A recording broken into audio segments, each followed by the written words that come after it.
Good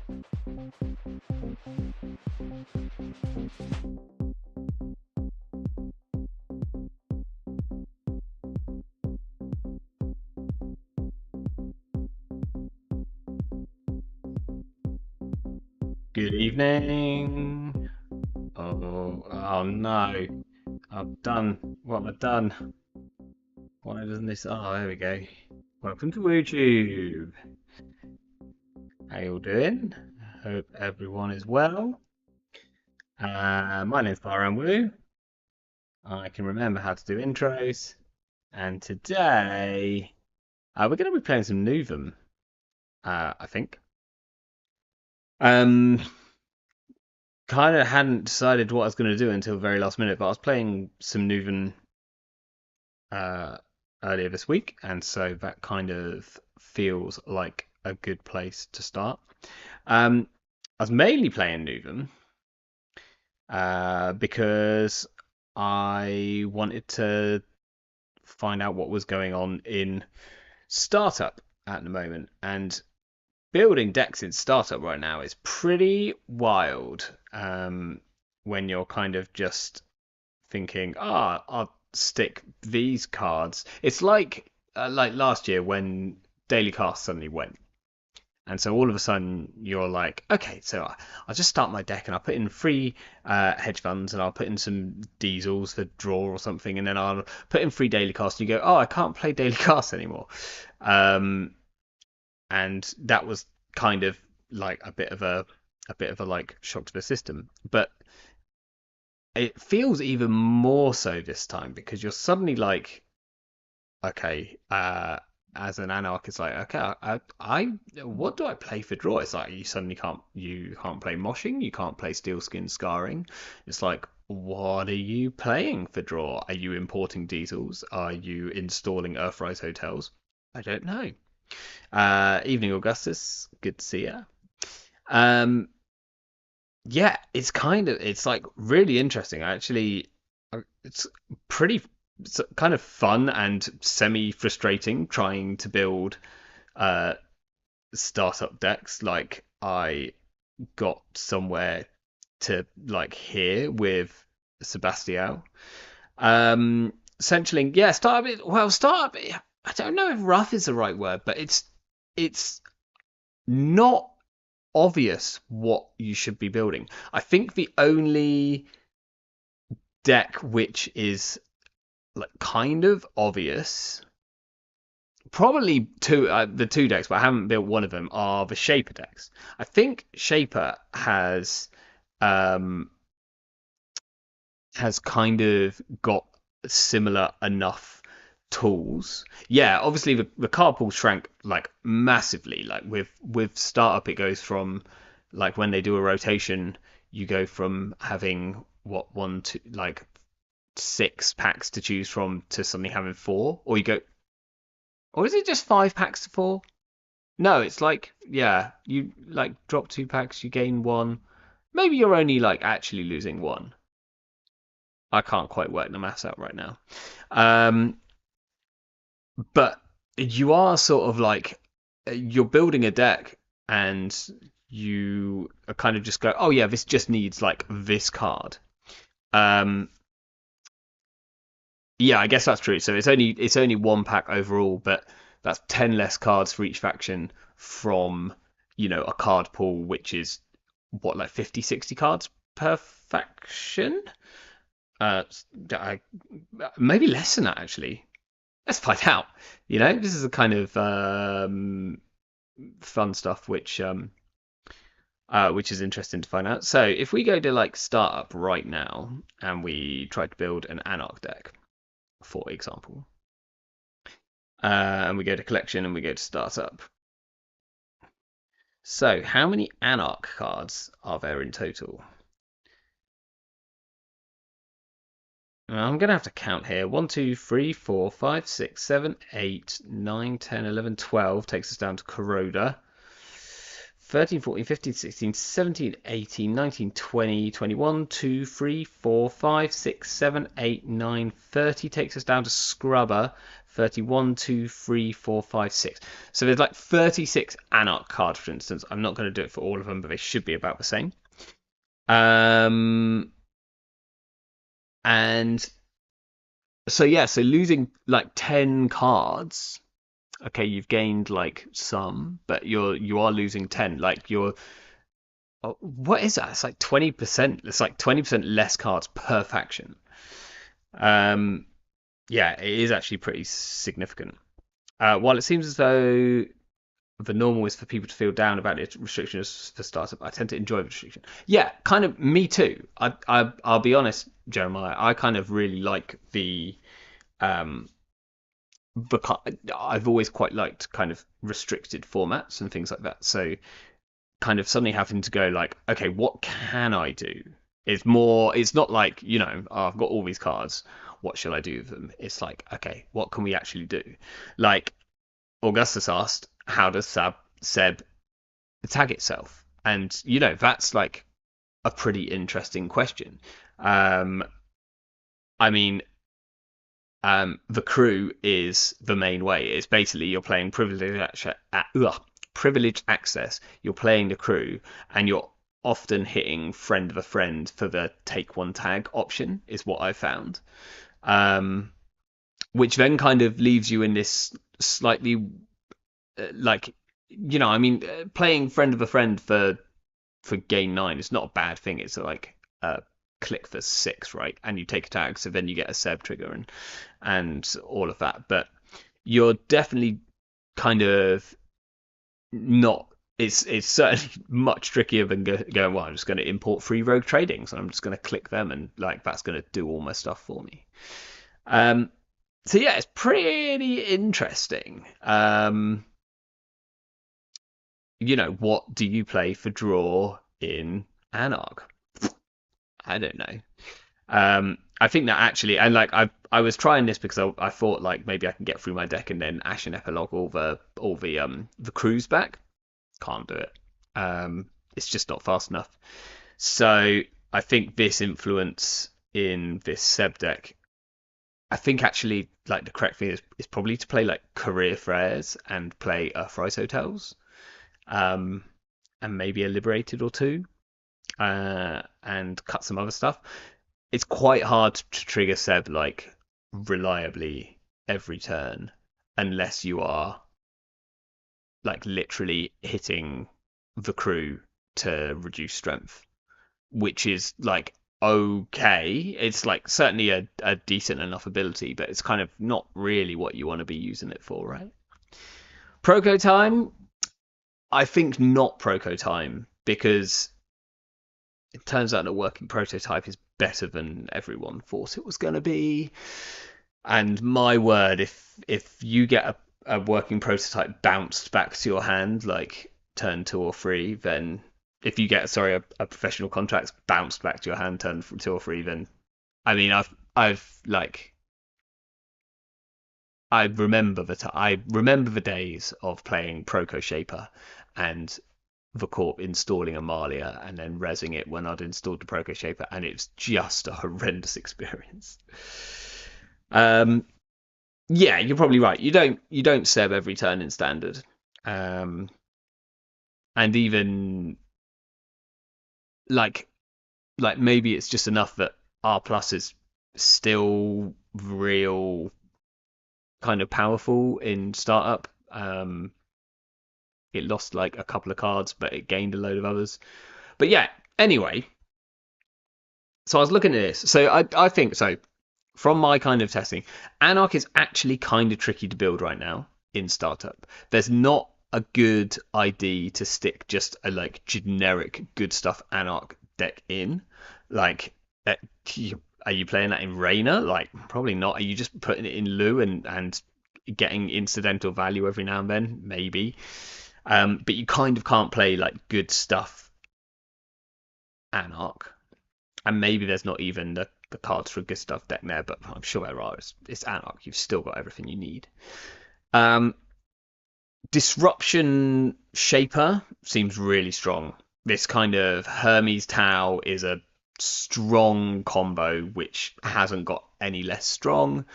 Um, and we now have like more reliable ways. You can play. You basically play like Tau, Hermes. You play burners. You might play this one. I've gone really heavy on events, so I'm not playing cataloger. But yeah, you could be like play cataloger, play a load of events. You've got a bunch more events. Shaper's got all the draw still. Like they have so much draw.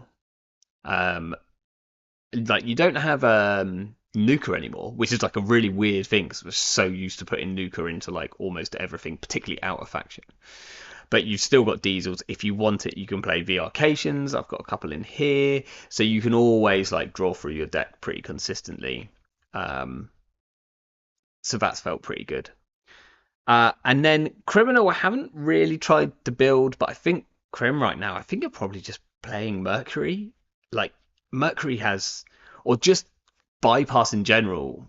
Like if you're playing Criminal in startup, then there's just so much good to decent bypass, and if you're playing all of that bypass, then you're probably playing Mercury because like why not?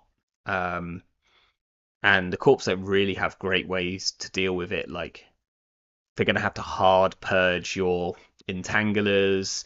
Um, so I think like Mercury, like like I've been absolutely wrecked by Mercury's playing like one or two copies of Mary De Silva and just like and a Hermes and just absolutely destroying you on R&D, and it will happen. Z-Bag in chat, and Z-Bag indeed destroyed me the other day playing Mercury with. I think you had played Mercury and you had Mary down turn one or something like that, and then it was just like, well, there's no amount of ice in the world that I'm gonna be able to keep you out. Says working prototype is a good way to stop people from playing resource heavy decks. Yeah, yeah. I mean, it is. It's like the scarcity days. It's like the days where everyone was playing like multiple copies of Malia. Um, and it is tricky, and it's like I'm gonna find it frustrating. Well, I'm kind of not because I'm not playing those decks at the moment, but obviously like Aesop's is back, if you like, and Aesop Shaper I think is really really kind of good right now and doesn't have to be. It doesn't feel like Aesop Shaper of old, especially like I'm playing Aesop Shaper out of Arasana, so I'm still making runs whilst getting all of my like install value, which is very different than the Aesop's Haleys of the time, where you're just like, I'm going to click to draw, I'm going to click to draw, I'm going to install two things, I'm going to put down my tech, and then when I really need to run, I'm going to make like one or two runs, I'm going to index you, and I'm going to win. Um, I'm like, it feels very different. Obviously, there are still kind of builds like that, but those builds just die so hard to working prototype. And that wouldn't be a problem if it hadn't turned out that working prototype, and in particular working prototype plus warm reception, is accidentally a prison deck. I'm sure if you were watching, it is here somewhere, right? It's definitely here somewhere. If you were watching on the weekend, there was a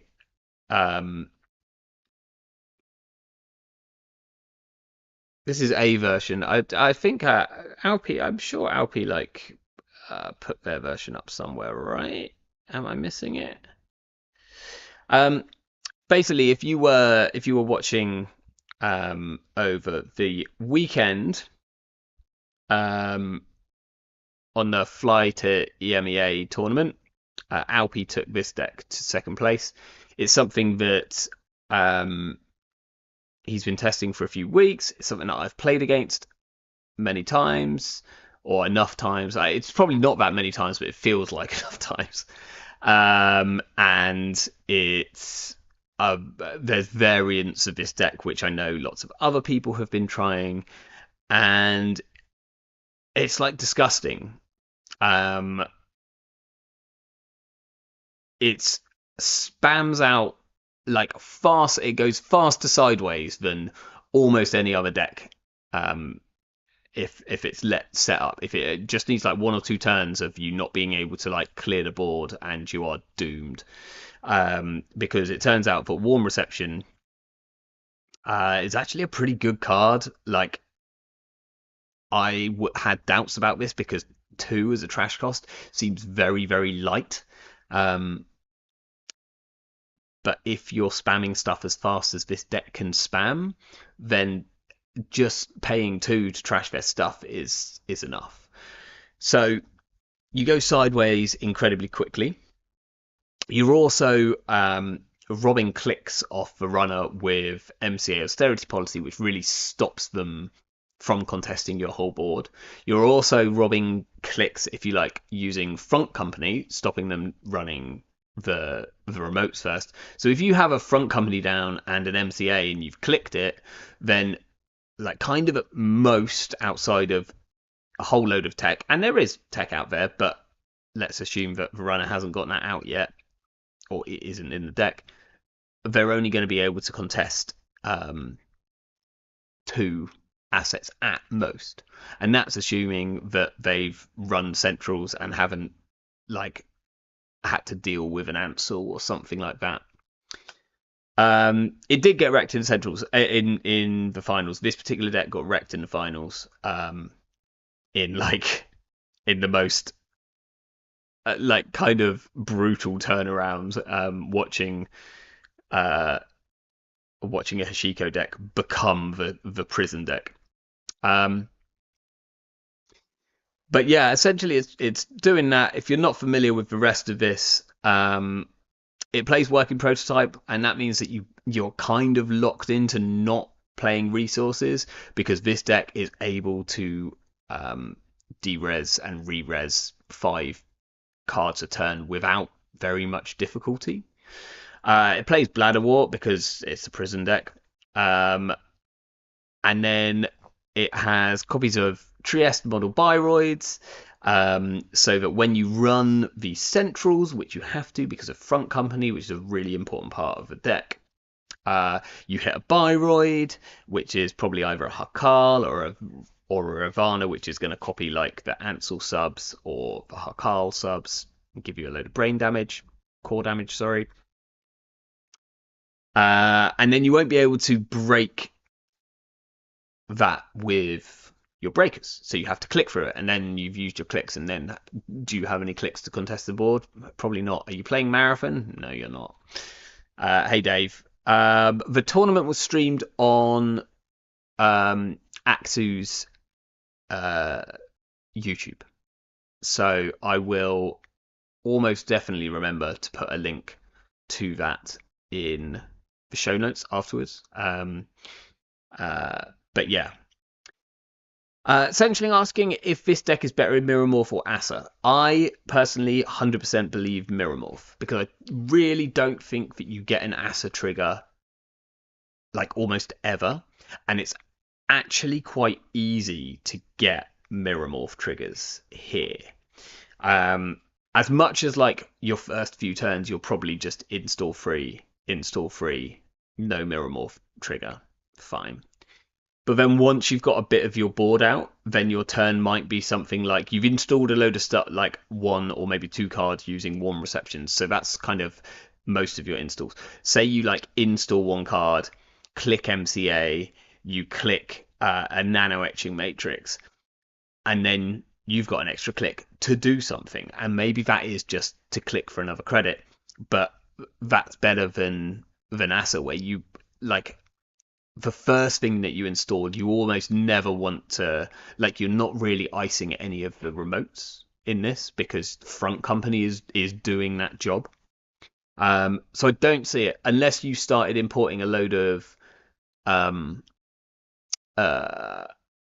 whatchamacallits, like upgrades that were going to be kind of defensive upgrades for your assets, in which case like Asa might be better. But then the whole kind of Front Company thing doesn't really work, because you really need to be like running them into ice, and like for this particular one, like preferably you want to run them into ice which has a Trieste like called on it, and you might also have a warden, because you can't be a prison without a warden, um which is then going to lose them an extra click, and the whole thing like becomes very, very disgusting.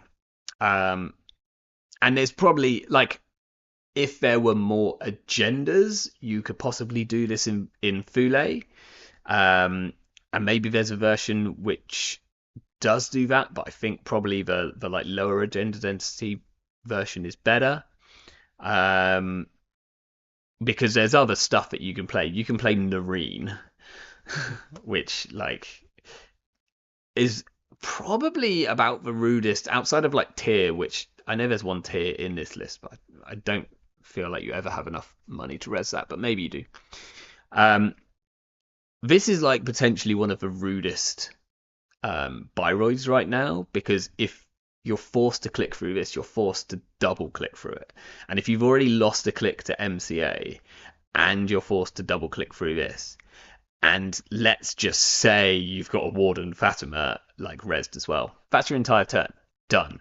Like, you made one run on a central, you couldn't trash the thing which you wanted to trash, and that's your turn. Whereas like Hakal, you could just hit it. Like, you could just break but do one core damage. You could just take the core damage, but there's only a certain amount you can do that. Z-Bag asking about dropping the Bladderworts for Holloman. It's interesting.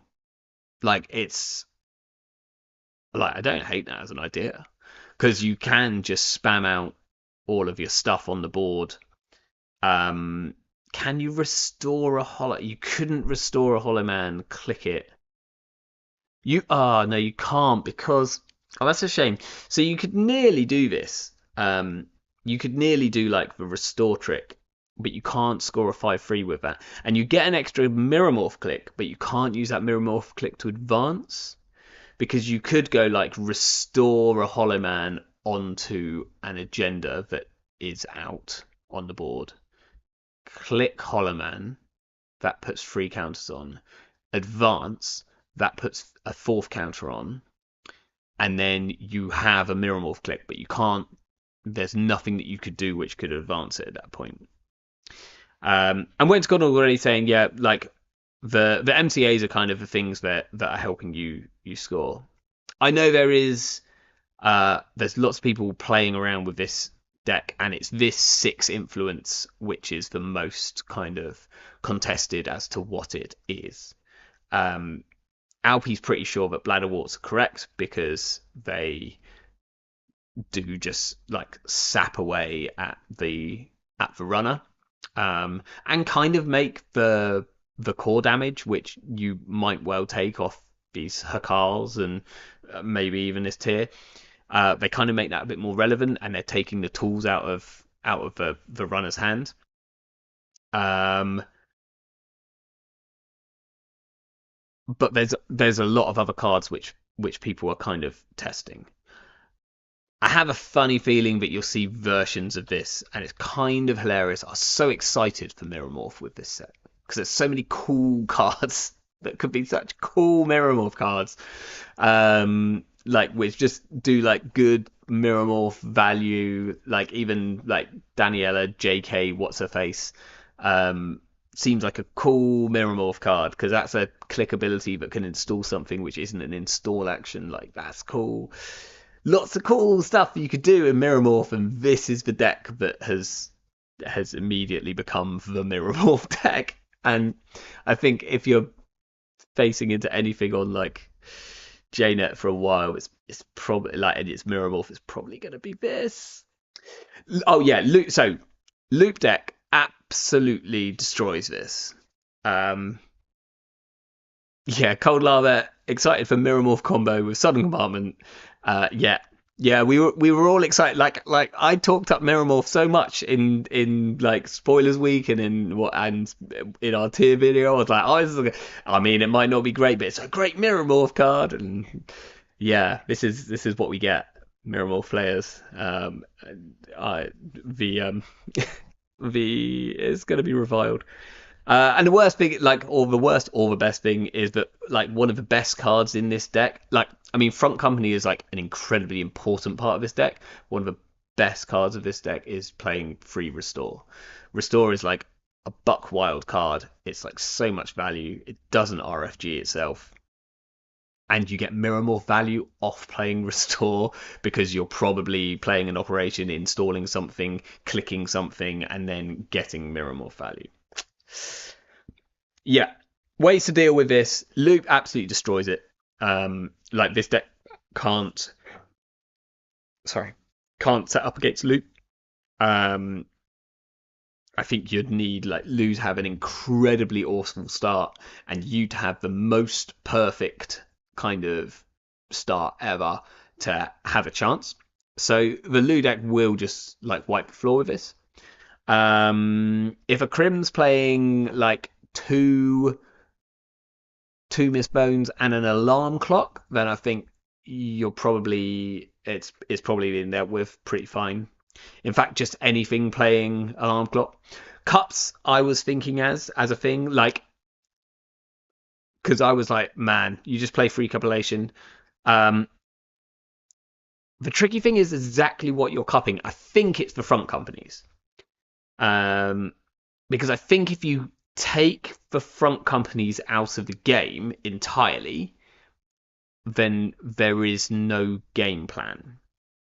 I mean, all of a sudden, the court probably has to revert to trying to score behind 2 bits of Biro dice with a Trieste on the board somewhere. It might be the only thing that they can do. But yeah, like, if you can kind of get rid of the front companies, then that's a very good way of doing it. Unfortunately, obviously, trashing the front companies, not good enough, because they will come back. Right. I don't know how we got on to talking about Mirrormorph, but maybe we should make a fair Mirrormorph. Is this a good deck for active policing? Is an interesting question. Probably if there were slots, like maybe, but I think weirdly the time when you'd want active policing is just that like early game when you're trying to set up, because once you're set up, this is already stealing like all of your clicks anyway. Like you've already got MCA, you're already forcing them to run into ice on centrals and possibly having to click through it.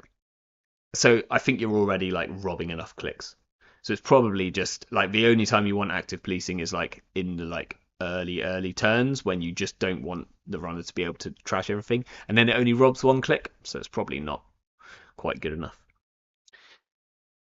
Right, so I was playing this Nuvem deck. So this was me like, what can I do in Corpse?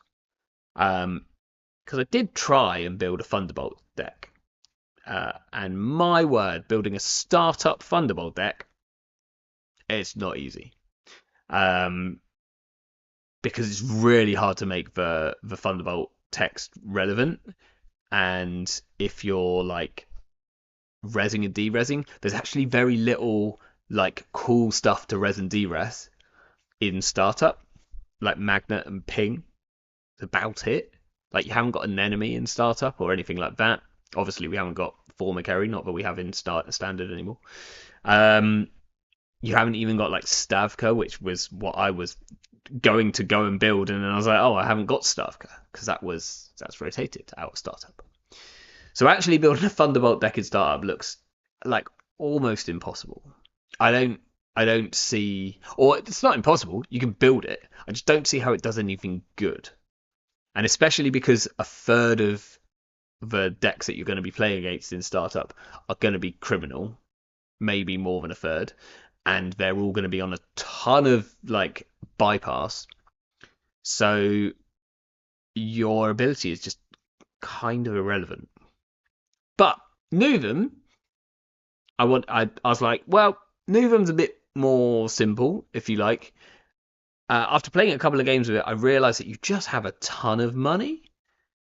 So I've been playing this sort of fast advance Nuvem deck, um, which has been like actually a lot of fun, and I kind of wanted to put it into standard. So I've done a couple of games with this, and it did seem to do some work. There is some issues. I have realised that I don't have Descent in here, so I do need to adjust this. Like probably. I mean, Descent just goes where these Hortons are. I think I might want to play 3 of them. Descent. Thing is, we've been on like a lot of ice, but it's got like one red planet couriers, which is probably a bit too cute. I think my idea with this was to score out a fast advance out a Basalt Spire, but I only have one in the deck, so I think that can go. I might just play a third Chrysium. Like I've actually quite liked business as usual, like to be able um to like advance your agendas on tempo feels pretty good. So Slay the Spire is such a good agenda, but I don't really have a way of scoring it out in this deck because at most I'm putting about 1 or maybe 2 pieces of ice on a remote. Like the water walls are there instead of Rashida's. I guess maybe we dropping 1 Audacity feels wrong here because we are just going to mill through our deck.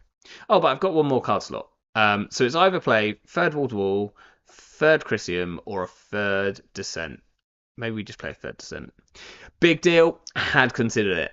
And like maybe there's a version of this which plays like 3 of the Basalt Spires, and Atlases and 2 big deals, and we just look to maybe we could even just play 3. No, we can't.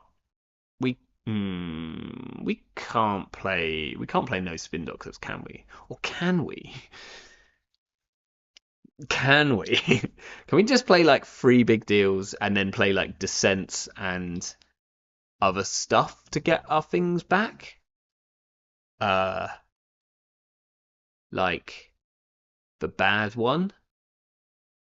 What's the bad neutral recursion? Like it's bad. Um, no spin. Augustus is all in for no spin. Might make your t-shirt that says all in for no spin. That's a good tagline. Okay, we'll play like 1 game with this, with the distract the masses is what I was thinking. We'll play 1 game with biotics, and then we're gonna build a version where we're just gonna try and slay the spire, because that does sound like a lot of fun. This is I'll find my thing somewhere down here. Any minute now.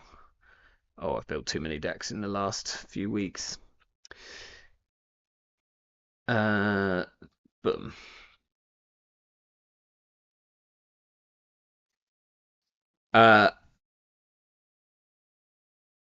Yeah, I mean, okay, so I guess the one issue. No, it's not an issue. I think that was only an issue at some point. I was playing. What's this card? This one, Armed Asset Protection, which I actually found was like quite bad in this in my version of this deck because it actually has very few upgrades and very few assets, so you don't normally end up with lots in the bin. We could play. I think I've had like a single Isaac Liberadade in here at one point. I took him out. Eminent Domain is a super busted card though, and I think this has been my problem with like the Basalt Spire version, is that the agenda suite becomes like really weird because we got Arizan.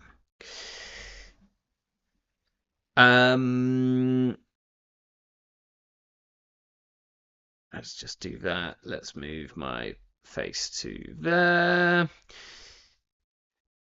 Oh no, did I mulligan that? I didn't. I must have hit like something. Why not Sudden Commandment? At threat free, it's a biotic that lets you draw an Audacity as well. Interesting. Hadn't actually considered Sudden Commandment.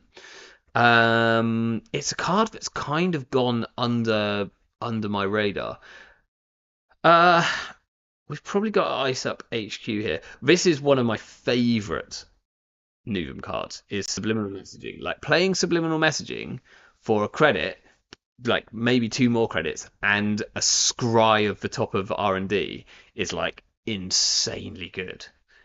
We will trash that. We'll draw 1. Then we'll look at the top. We see an archer. That's absolutely fine. We won't trash the archer because we don't gain anything from doing so. And then we'll put...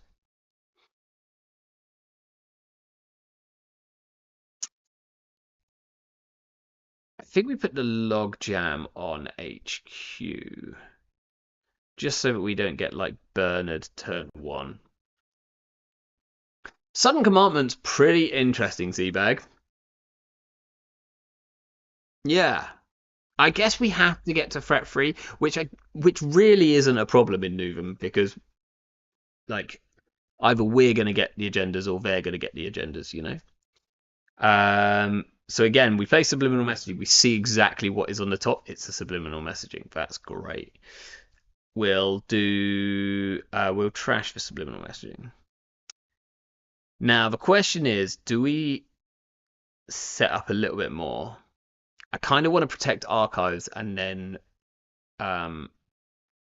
slash and burn out this Atlas next turn. I can't protect it with any of these ice though, which is a shame. Okay, now we're in an interesting situation. So we can put... I think we put the Archer on R&D and we'll put the Colossus on Archives. And then next turn we probably just have to slash and burn out an Atlas before we get really flooded.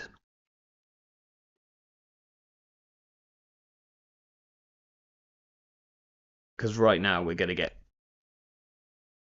burned.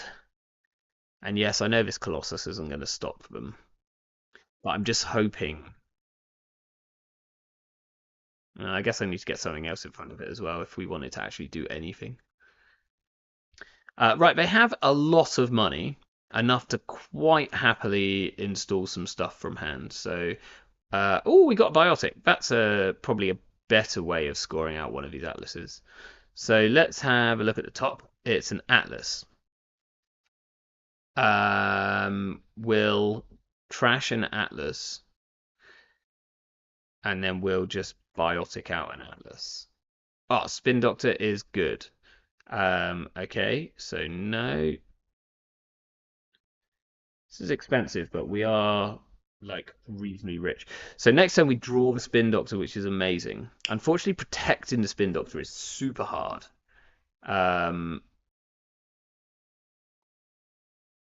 Here, I think we do res.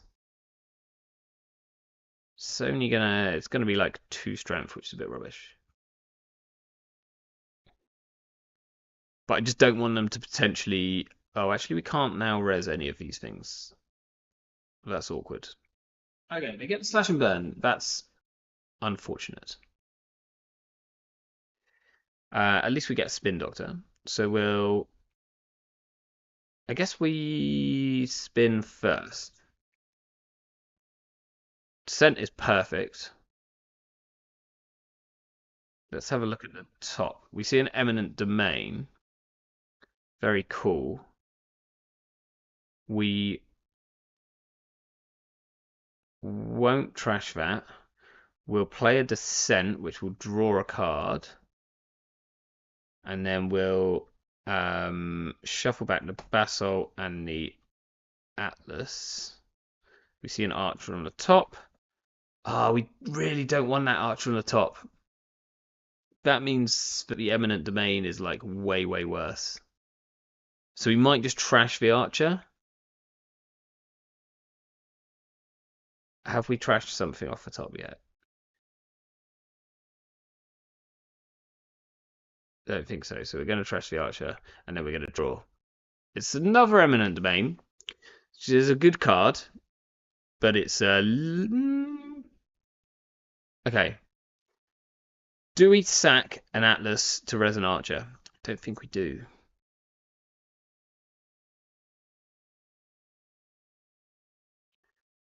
Yeah, will happen.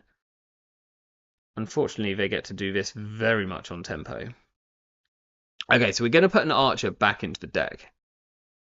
Potentially trashing this was incorrect, but we're going to put an archer back into the deck because then we might get to res it with an eminent domain. It's probably the archer and biotic. I think that's our win con. Luckily, like we're playing against a shaper, but we're playing against Kit, but they're not going to be on Clot. I say confidently. We draw an excellent card. There's a very good reason I'm on like Chrysiums. I think this is going to have to go on HQ for now. So we'll draw once. That feels great. We won't trash that. And then we'll put this on HQ. And we hope they don't run R&D. Well, that's a real shame. Excellent timing from them. I think I'm going to steal an agenda and trash our Chrysium here.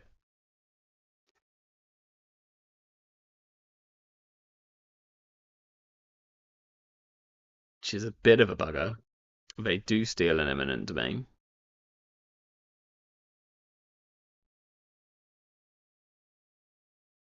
Okay, we can score an eminent.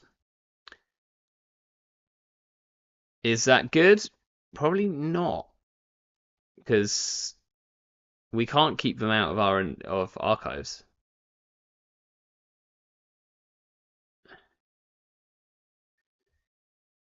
I guess we could score an eminent to put a descent here.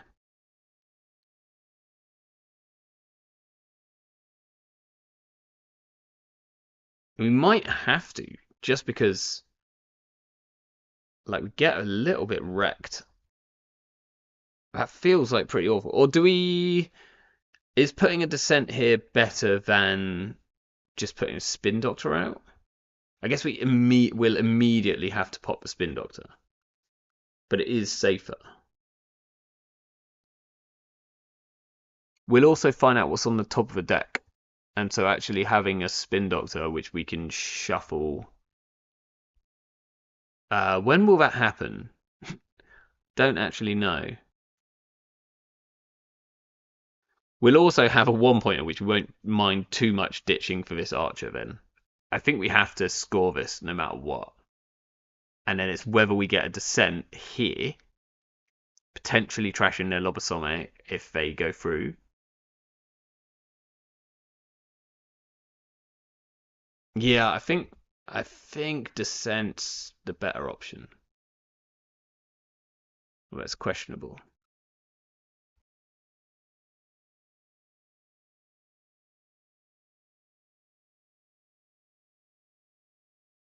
There's a tree line on top. Okay. We'll trash the tree line. Because I want the money. And then we'll score. And we'll search. And we'll search for a descent. And we'll put it on archives. Okay.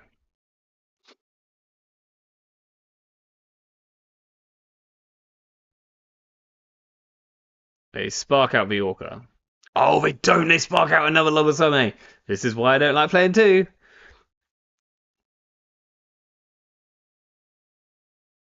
I mean, even if they didn't. The annoying thing now is that they can run this Colossus and they lose 1 Lobosome, which is not great. So we definitely we do want to, right? We're not going to risk it. I mean, they didn't run last time. No, I'm not going to risk it. Subliminal messaging, yes, please. Okay, let's subliminal see what's on the top. Hostile takeover feels cool. We'll not trash for hostile. We'll play. Are we scoring this hostile? That's an interesting question. I guess. We're scoring it next turn. Um, let's put back this, and I think we do put back this Atlas for now. Gov sub. Okay. Have we trashed something yet? No. But I don't want to trash a Gov sub. I want to draw it, and then I want to play it. Maybe I don't want to play it.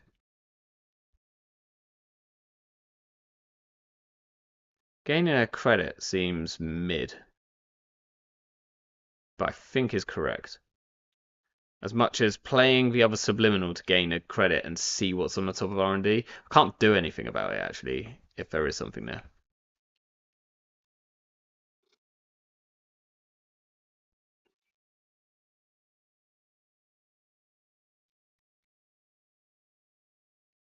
Yeah, there's the burner.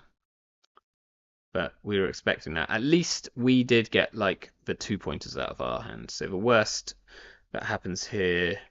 Oh, that's really good for us.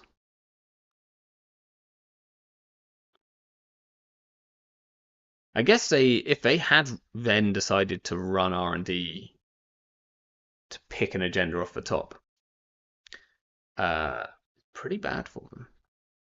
Okay, we get a gov sub. I think we're just scoring this hostile. It takes us to 4 points, which is kind of awkward, but we do have like some other hostiles in the deck. Did I really put 3 eminent domain over 3 hostiles in here? I think I might have. Yeah, I think I really like this card, but probably a bit too much.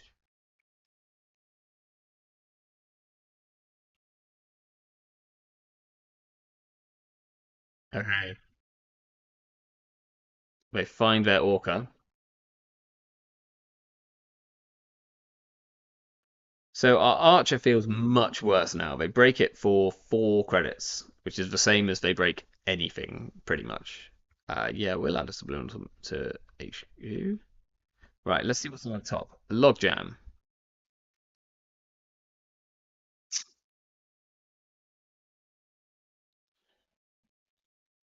We'll trash the Logjam. We'll draw one.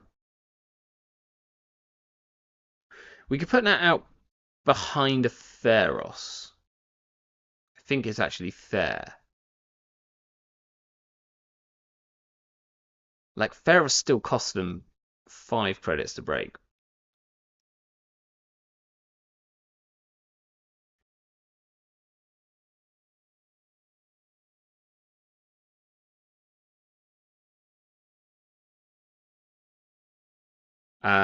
Okay.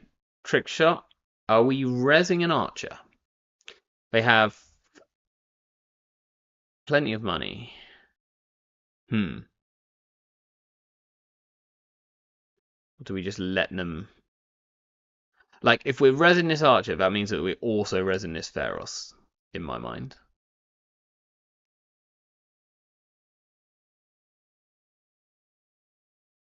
Is there any reason to res this Theros after this? Maybe just hammering ice on centrals was a better idea. Thinking.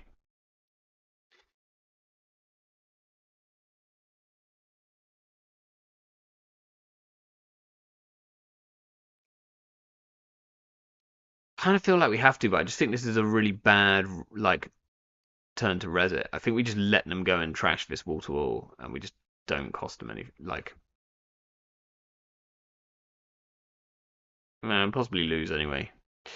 Um, like it just doesn't really cost them any real credits. Maybe it would have cost them like a real credit. I don't think so actually. After like miss bones and everything. Okay, we have a tree line. We can boost this Pharos to a large number, but they do break it reasonably well. Let's see what's on the top of the deck. A hammer. So it actually costs the same amount for them as the archer.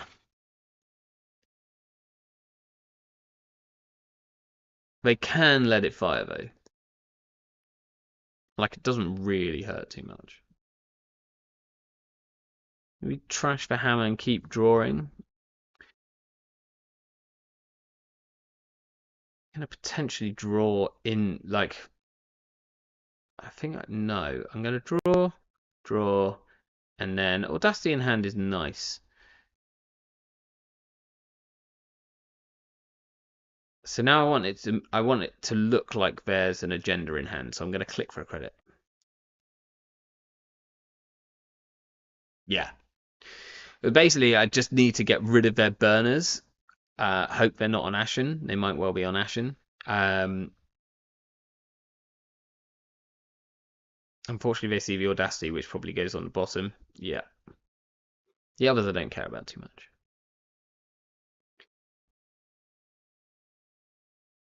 Oh, we saw. Yeah, I wasn't paying attention to the sparks. I probably should have. Okay. Well, maybe they'll just RFG all of their burners. Might happen. Right, let's draw. That's cool. Let's play a government subsidy. We see a biotic labor. We won't trash it and we'll draw. Which unfortunately, they should probably run this. Okay, cataloger. That's fine. I think. Do we res an archer into a cataloger? Well, we're definitely not winning in the next 4 turns. We're probably losing here, so let's just res it now. Actually, oh, that's a terrible idea. Wait. That's an awful res.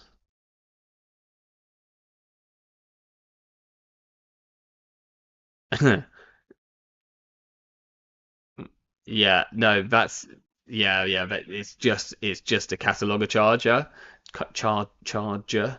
Yeah, you know what I'm saying. Like basically, if I do that, then they have unlimited. They can catalog me at every single turn. GG. Mad Dash as well, very cool. Okay, so that felt much worse in standard than it did in startup. Maybe. Nice. Yeah, this one wasn't looking good for a while. Thanks for the game. Okay, so we can either build with Sudden Commandment, which is a cool idea, which I quite like, saves us a bunch of influence, gets us some draw, is trashable. Can we? It's a little tricky, right? I guess Sudden Commandment because you'd need to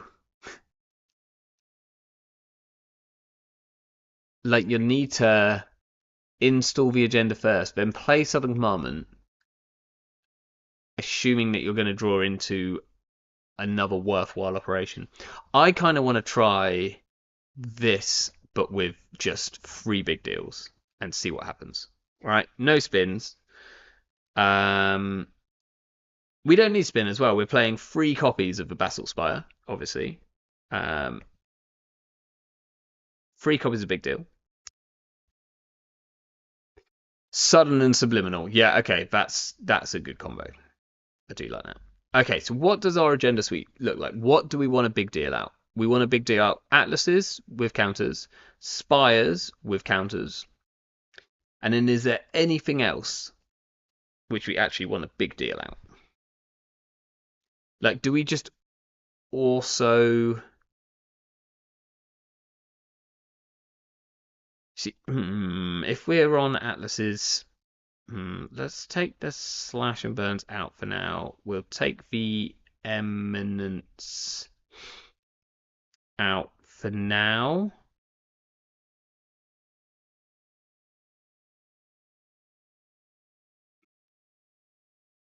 So we're scoring. So we just need one more 2-pointer.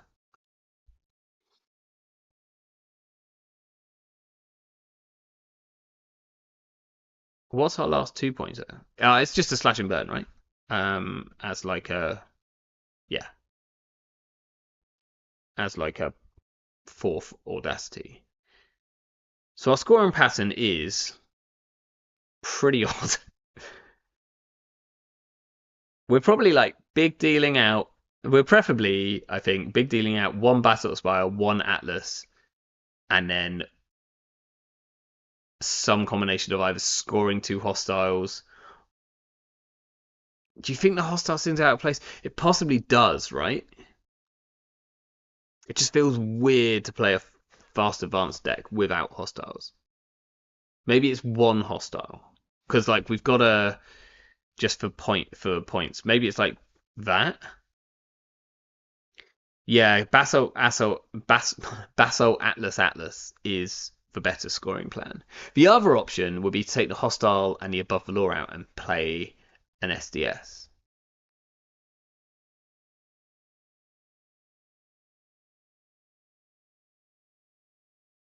Like that is this is a standard Augustus, not startup. So yeah, legal. That's probably fine. Right? And then the water walls felt awful. But I don't know if Rashida's gonna feel any better. Do we want to play Rashida? Oh, we definitely need to play some other like. Well, we probably need to play some other form of recursion. Maybe we're playing. So it's either we play distract the masses.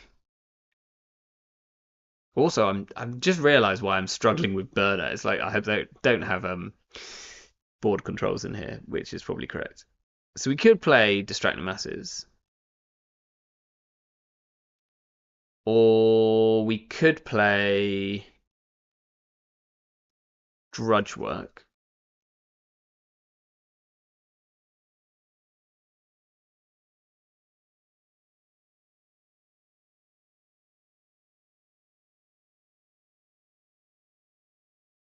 Like Drudge Work's probably alright here. We've got a lot of 5/3s. And we kind of want money. And then if they trash these, then that's a face-up asset.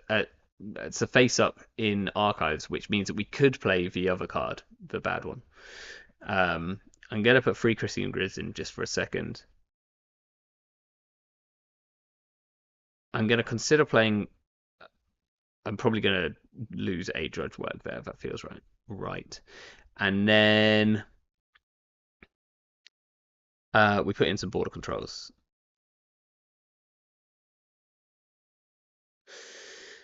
And we cut something. So the archers are bad now. In fact, they're really bad now. So it's like Colossus and Hammer as our sentries. It's probably fine. This is why I didn't have border controls, because this is so many barriers. This is too many barriers, right? I've actually found that Logjam's been like okay. Maybe we play one less Theros. I think Tree Line's very good. And then we just play like a Horton.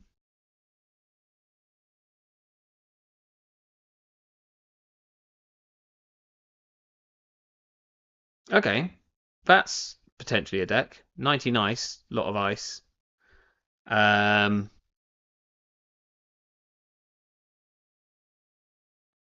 Yeah, let's. New Labour are a big deal. Politics joke for you. Gotta love. Standard Plus. What's Standard Plus? Is this an April Fool's thing? Or has I know that actually Standard Plus. Someone tell me what this is.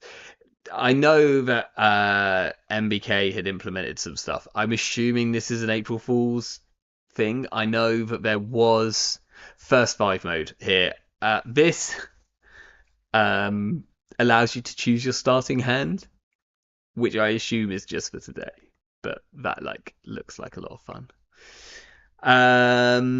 Maybe we'll click on Standard Plus in a minute and see what happens.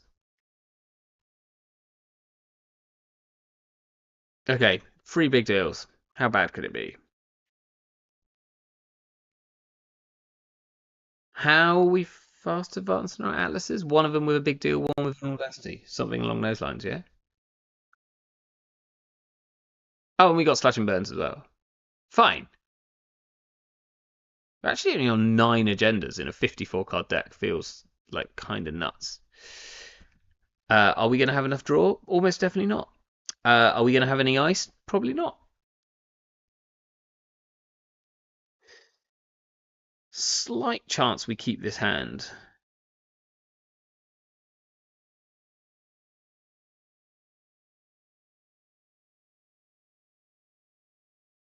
No, I'm only gonna.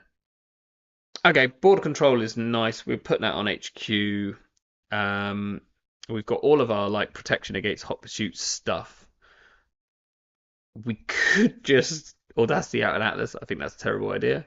But we'll just go HQ. We'll probably put this on H. No, we'll put this on archivist, like a sensible person.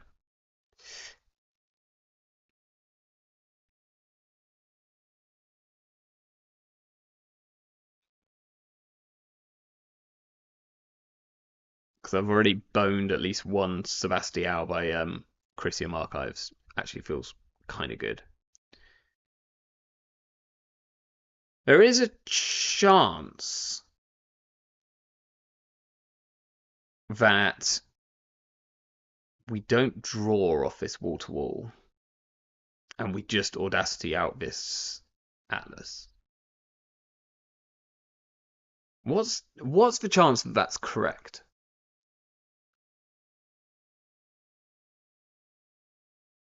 Okay, they trash a wall to wall. That's fine. That costs some money, and we've already got one.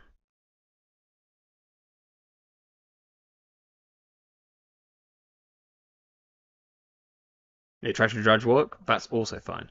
I think I'm gonna not. I might not even res this. If I res it, what am I gaining from it? Like nothing. I'm just getting a credit back, which is pointless. So I'm going to not res it so it looks like a spin doctor. Um, business as usual is great. I wish I could play it as well. I'm just going for this. I'm going to go boom, boom. We're going to audacity this. Oh yes, we'll definitely trash the subliminal messaging. That's ideal. Excellent. Oh yeah, if you hadn't noticed, all of the signs have changed, so everything's in eggs. It cost them 6 eggs those 2 runs. Um, yeah, I don't know if it's just MBK, but definitely the JNet team were busy. Okay, we got friend of friend. I've just realised that we're playing against Thomas Hass as well. Probably not the Thomas Hass, I assume. They take a tag. They install Hannah. They remove tag with Hannah. I missed the deck section. What's the idea behind this one? I mean, it's a very loose idea, Jeff. We are playing 3 big deals in Nuvem. Yes! Instant gratification for Chrysium Archives. Ah, oh, do you know how good that feels? Yeah, we tried. Like, I basically put together a startup Nuvem deck. Yep. Um.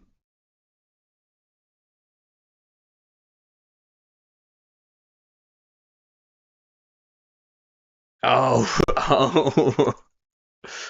Oh. Rip.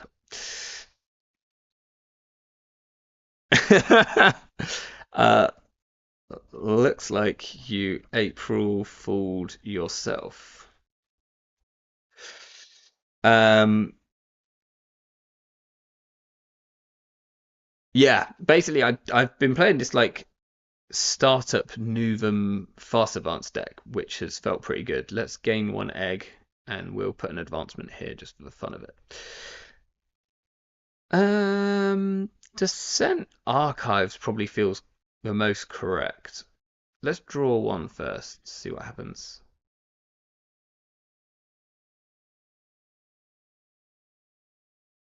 I think we Descent Archives before we do anything else, and then we just take a credit. Yeah.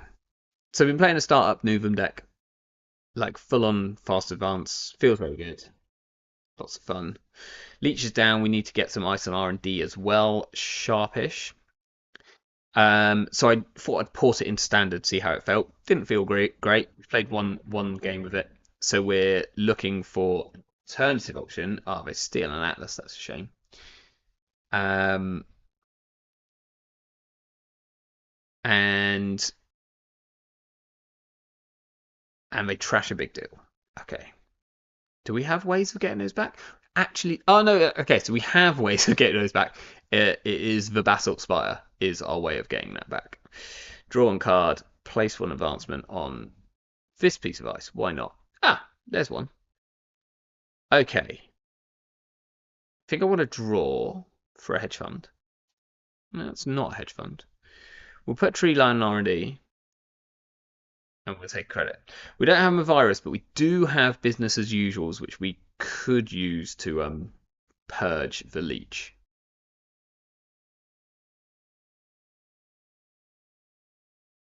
I think the fact that they're too poor to deal with this wall to wall is actually going to be like pretty massive for us, because it's going to get us a long way to where we want to be. But yeah, next turn we'll be on like 7. Maybe we might get a subliminal back here, and if we get subliminal back, then we can play this government subsidy next turn, which is going to feel good. Hey, Mosh.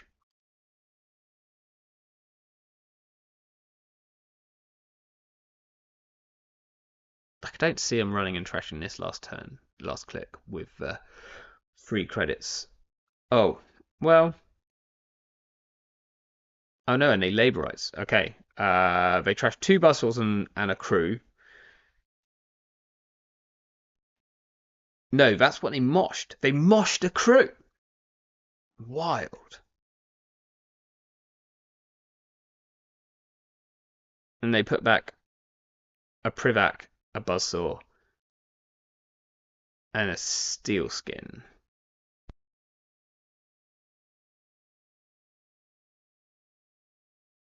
Well, I assume they're planning to privileged access the crew back, which is why they're fine with it being in the bin. We're just going to look for another Chrysium and put it on archives. Is exactly what we're going to do. Right, so we'll draw a card, we'll gain a credit, we'll place an advancement on this piece of ice where it actually does something, and now we get our subliminal back, which is great. So let's see what's on the top. A hedge fund. I don't think we want to trash that, so we won't trash that. We'll draw, we'll play the hedge fund. There's an audacity on the top. I don't think we want to trash that either, because there's one in the bin already. No. And we'll just do that and no. Don't actually think we triggered Nuvem that turn. It's weirdly hard to remember whether you have triggered Nuvem, but we are now at 17 credits, so we're at big deal. We're at big deal money already, which feels great. Probably won't be after we're forced to res some of these Feroses, which are going to sap a lot of that money. But having access to a Drudge Works feels pretty good. There is a chance that we purge. At the moment, the leech actually doesn't really help with anything apart from this tree line, and we're gonna just keep boosting this tree line with this wall to wall, which is gonna feel pretty good. Because unless they botchless it, They're probably not going to trash it. We probably res a descent here. Mainly just so that I have access to it, I think. Sure. And I don't want them to like. I don't want them to farm each counters. That'll feel bad. And they can't afford to put down a turtle.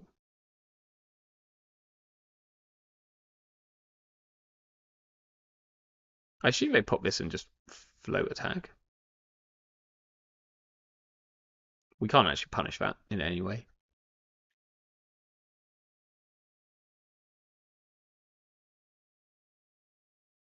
Do we trash that? I kind of feel like we might. Let's see what we draw. Wall to wall. We'll draw one. Oh, we knew it was going to be an audacity. We'll put an advancement on this. We won't add descent. Okay. Uh, kind of awkward because I don't have a good way to trigger Nuvem now. Maybe I should have kept. Maybe I should have. I probably should have kept this government subsidy. I think was the correct play. I guess we just like drudge work. We drudge work back for slash and burn. It doesn't really help us. Like other than we can slash and burn and audacity and score out another slash and burn.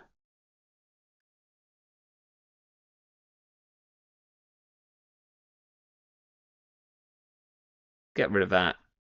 And then I think we put one more piece of ice on archives.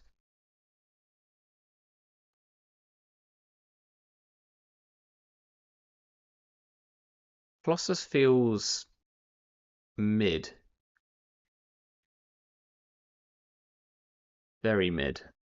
But I think that'll just because I think if we pull back this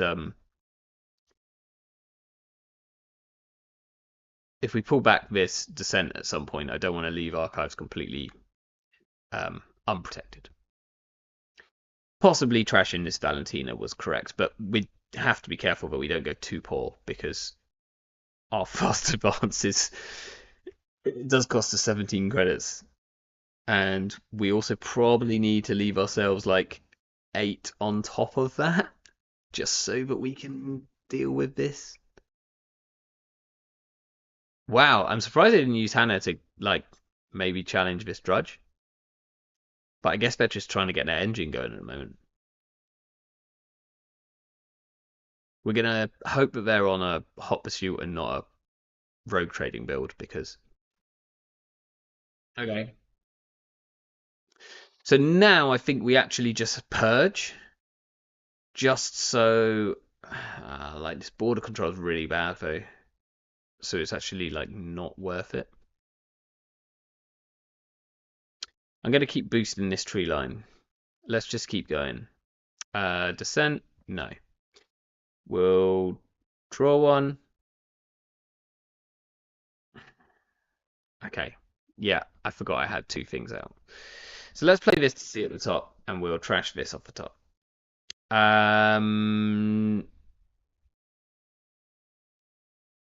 Logjam.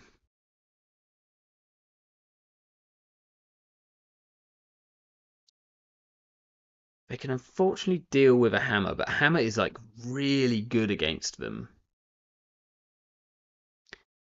So this tree line is gonna start just protecting itself. So I think I just want to protect HQ a bit more.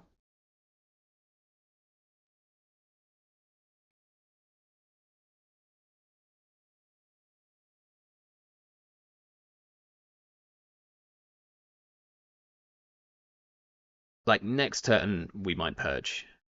Because then this hammer does something they can't deal with this tree line. They can't. Not that they can immediately deal with this Pharos anyway. Has anyone tried playing Contaminate in Seb yet? Oh, okay. That's a reason to ice up HQ even more. So let's wall to wall. This time we'll remember which way to do it. We'll do this. We'll do no. We'll add subliminal. We'll look at the top. It's an SDS drone deployment. Don't really want to score that. So we'll just trash it. And then we'll purge. And we'll throw out an Audacity. And next turn we'll drudge work it back. That feels quite good. Because I don't think they can run here. This hammer, like, actually wrecks their board in a fairly fantastic way.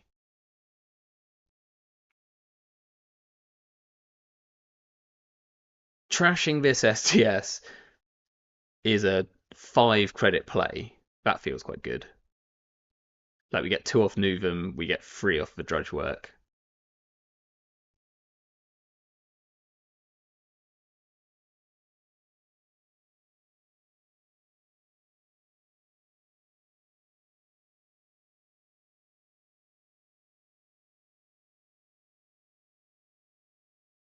We should. So this tree line is currently at 7 strength, which means it can't deal with a Devil Charm crew hit yet. Assume like they might not be on Devil Charm, but I'd probably quite like it to get, because if I can get this high enough in strength, I mean, yeah, if they stick a botulus on it, I'll be very upset. But if we can get this high enough, then it just protects R&D on its own. We kind of don't need other ice there, which is going to feel great. And then we can start advancing the Pharos. And maybe we draw into a tree line, right? And that's a good way of us just dealing with this Pharos.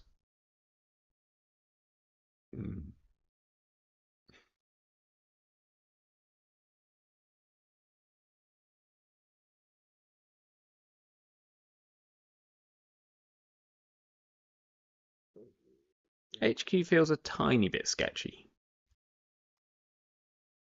Just a tiny bit. Triple Advanced Colossus is a thing. Right, they can now destroy this hammer. They couldn't get through the border control yet. We'll wall to wall, just adding an advancement to this piece of ice here. We will not add the descent. We will add subliminal messaging to hand. We'll play a subliminal messaging. Top card is subliminal messaging, so we'll trash a subliminal messaging. I should have hit the drudge work first. I'm an idiot. Because this is going to shuffle, isn't it? So we shuffle back an SDS. I think now we actually play another subliminal messaging, which feels buck wild, but just so that we see what's on the top. Business as usual. That's actually like not the worst thing to draw, although we don't want to draw it. We want to draw one of our 5/3s, so we will trash it. Oh no, but we don't get a Nuvem from trashing it.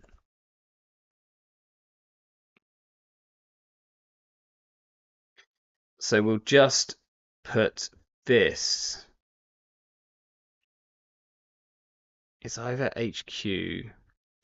What does Logjam come in with at the moment? It comes in with like 1, 2, 3. It actually comes in with about 4 strength. I think that's fine. That can go HQ. Like HQ is definitely the server I'm most worried about. I like would love to find another Chrysium to put on archives. I'd love to find a tree line to like triple advance this Pharos. Otherwise, we could play the business as usual on it next turn. Maybe that's fine. Maybe we go like advance the Pharos, and then we play business as usual to advance both of these. We'll see the top of R&D. That's okay as a line, actually. And then we like click the Pharos. We just manually advance the Pharos again. And then we got 10 strength Pharos and archives. Don't know how they're going to deal with that. I guess maybe Bankar. We haven't seen Bankar yet. They are on buffer drive, which does suggest that they might be on Bankar. Okay, so wall to wall. We're actually now going to put the advancement on the Theros. We will not add the descent. We'll add a subliminal. Yes, please. Ah, 3 subliminals. How nice.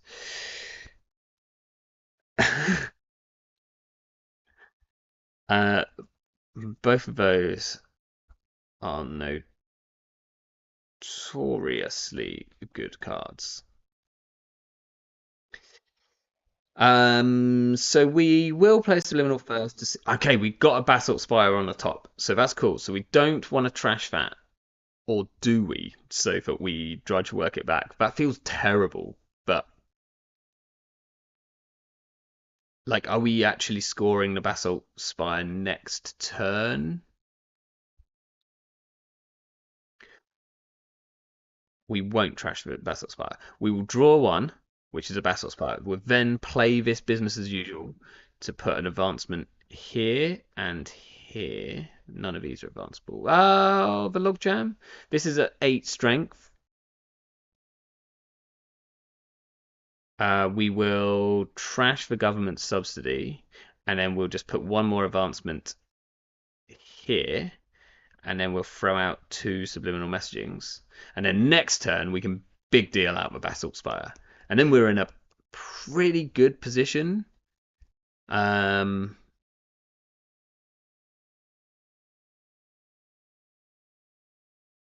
Because we have a big deal in the bin which we can pull at any point. So that's going to feel quite good. Like, I don't think they can make good runs anywhere, which is nice. Privileged access will Resotheros. Now, next turn, we're going to spend 17, 18 credits. We can make 2 of those back. Can we still protect centrals? I don't know if we can, so we might actually have to durdle a bit more. Which feels bad for a fast advanced deck. But I guess when our plan is to score 2 big deals.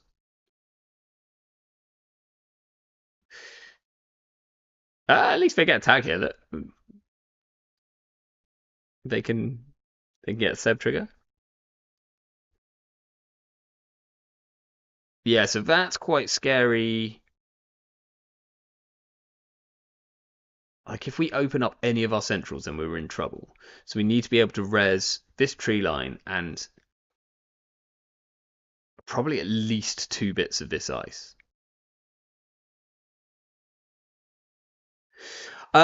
I couldn't tell you that yet, Kakis Lab, because this is the first time I have played it. What are we resing here? Probably just the hammer. This logjam. Thinking. The logjam is going to come in at 0 + 1, 2, 3, 4. There's no face-up ice. That's a shame. It's going to come in at 0 + 0 + 4. Is that what I said? Or was I counting the 1? 1.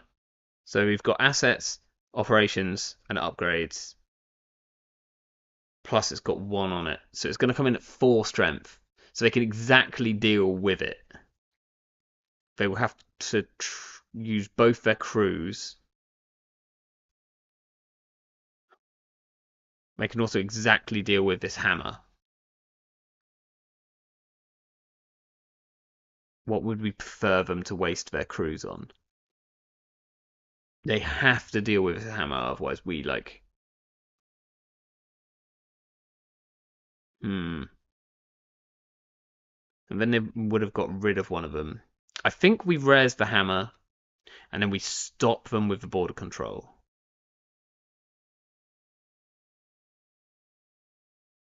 Because I think the logjam is better to hold on to this logjam so that we can keep boosting it. Like, that becomes more valuable. The hammer is like...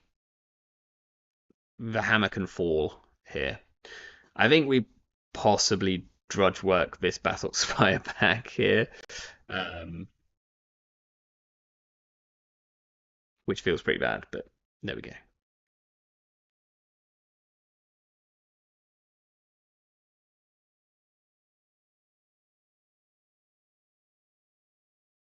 Like they have to deal with this, I think, because otherwise, yeah, because otherwise we trash one of their crews anyway, and we trash their leech.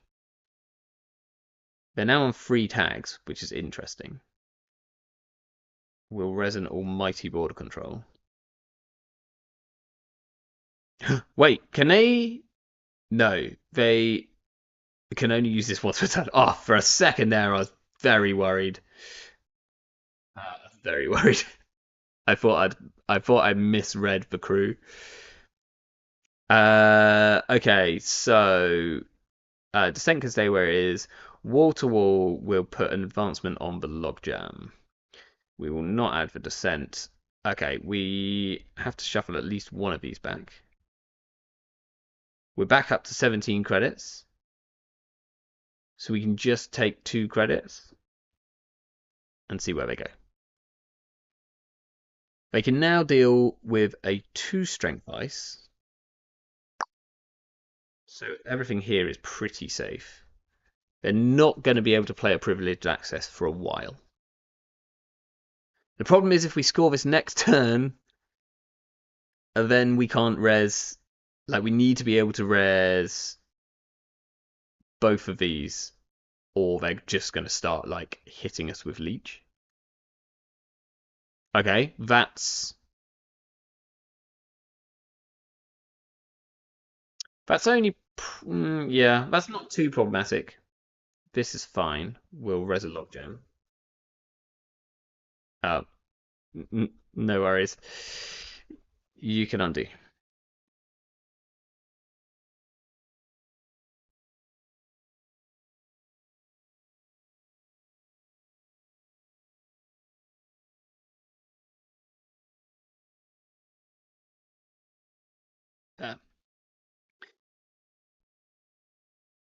Uh, that's kind of fun. It's nice. Gets us 2 credits back.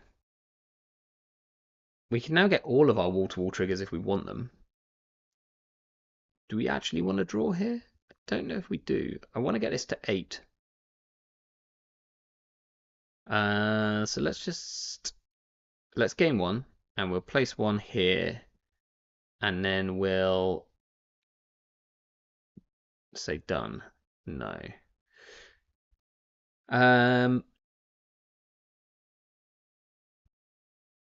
Don't really need to do too much here. So I think it's just click for free. Feels pretty terrible. And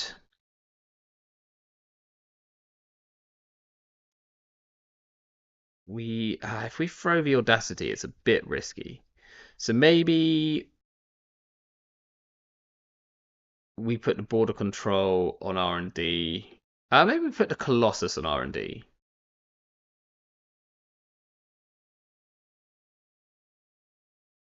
Okay. Hey Johnny, how you doing? If you're tossing out a card, trash at least the Manuel. That's yeah. Actually, trashing, I completely forgot they were tagged. Like, definitely just trashing, trashing the crew, is like the play. Like, I kind of don't mind the Steve. GG.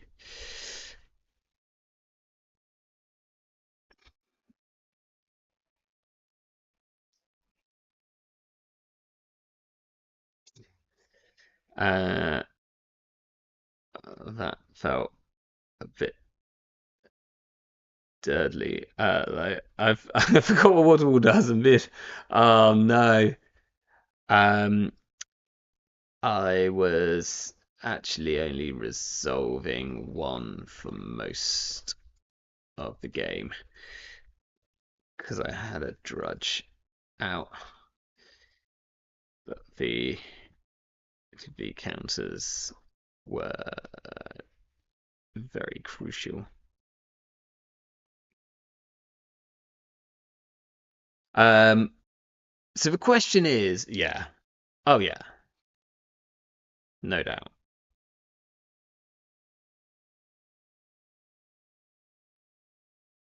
Advanced counters even. Yeah. It's a credit and a click. It's very good. I completely forgot they were on free tags here, and we could have like just started trashing their board. Okay, so this is an interesting game because like it felt incredibly dirtily, but I don't know what else I'm meant to do against like Sebastião, right? Because if I let them, if I play at all too aggressively against this, then I will have no ice, and then they will be accessing, and whenever they access, they will access with like they'll get at least two accesses, and I don't think we can keep that up. So I feel like we really got to slow down against this, and maybe someone could like tell me otherwise, but I don't know. That felt like our only sensible game plan, and assuming they didn't have, I mean, even if they had like devil charms and stuff, then I think we're still kind of safe. But we're only safe once we like really durdle for a while, so that we've got some big, big strength ice. Um, but yeah, Chrysium Archives turn one did feel pretty incredible. Is there anything else that we can or should put in this? Yeah, turtling up, like, I mean, maybe I'm just, you know, I might just be talking myself into it. The one thing that this deck doesn't have is any real form of tag punishment, and maybe it doesn't need it. It can't really give tags, but there are certain cards, like I found that playing Hammer in a deck, like you can often just take the tag, but maybe if we played like a single copy of a single copy doesn't feel enough, though, does it? In a 54 card deck or something. Oh no. Um, this is okay. Hey. Okay. I might just try going really fast and seeing what happens, but I also have to get to 17 credits to go really fast. Do we definitely mulligan this. That's okay. Well, we've got subliminal messaging. Um, there is a part of me which, like, I really hate like conceding for just purely the fact, like, but it. No, I'm gonna play for you. We will not trash the border control. We'll draw. We'll install this and a new remote. We'll put the border control on HQ. Um, I feel awful for just like potentially wanting to concede, just purely because I don't want to play against another Seb because I want to see how this deck does into something else. How bad is that? Go fast, being correct means nothing if the game is boring. Yeah. All right, that's fair. Well, let's see if I can. Let's see if we can go a bit faster this turn. Ooh, meeting of minds. Wow, Eru, like immediate Eru. It's quite scary. At least we know they've got it. Oh, they're on girlfriend tribal. They've got a Mary, a Beatrice. Wait, and does meeting of the mind trigger? They throw out a privileged access. Wild, absolutely wild. Let's gain one. Let's draw one, and we'll place an advancement, and we draw another subliminal messaging. That's absolutely ideal. Right, we'll play one of these to see what's the top. It's a hedge fund. We won't trash that. We'll draw the hedge fund. We'll play the hedge fund. We see a tree line, which we again won't trash. That's a shame.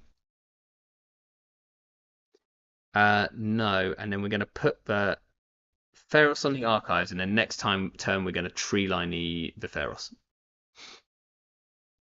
And then I'll feel a bit more comfortable about going fast because archives is sorted. And Is this deck not designed to durdle? I mean, God, I mean, I don't quite know. Is the question. Um, the original deck that this was based on, we're going to draw, we'll gain one, we'll put an advancement on the. Do we want to just do this manually? Yeah, maybe we do actually. We'll add a subliminal. That seems fine. We're gonna play a subliminal. We see a Hortum. We'll trash. They actually can't deal with a Hortum right now. I will need to like double advance this turn, I think.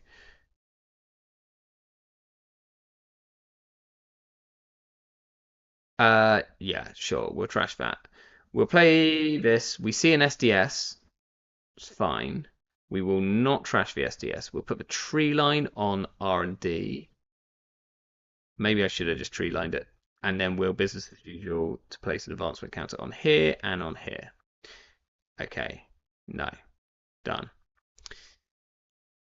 Yeah, Sebastian does have like serious central pressure.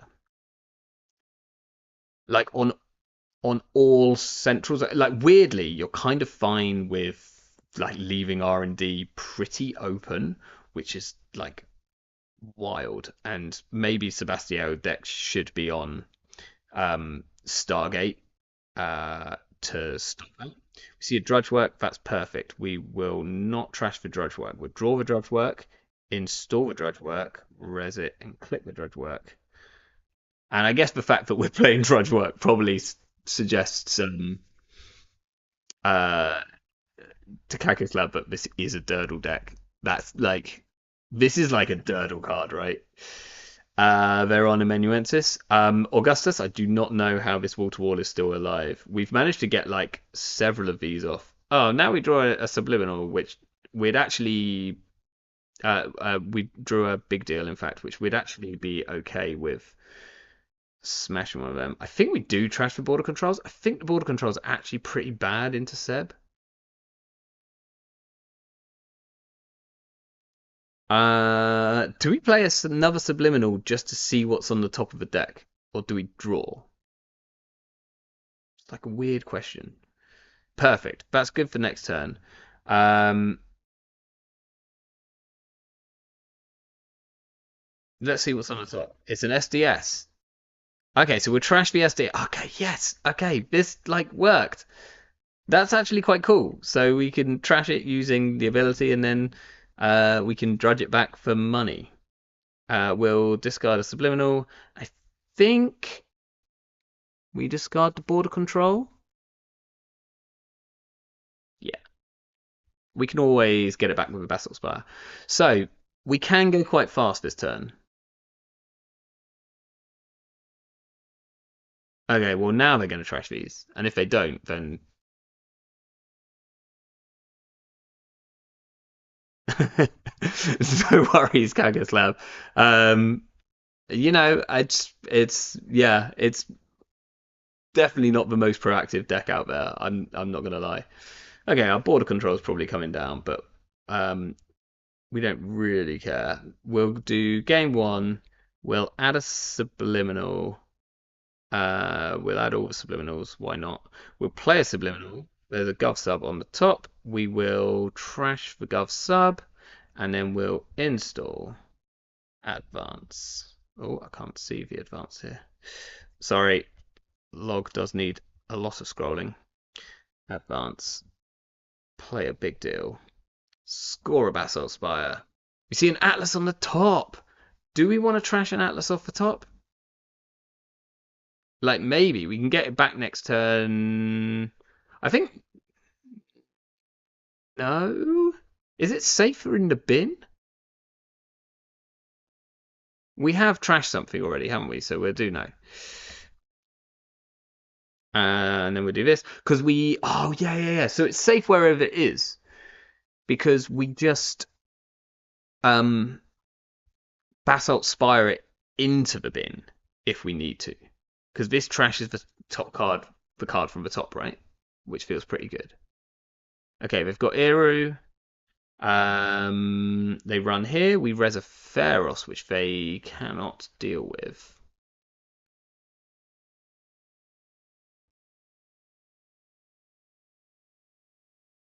So then the big question is, um,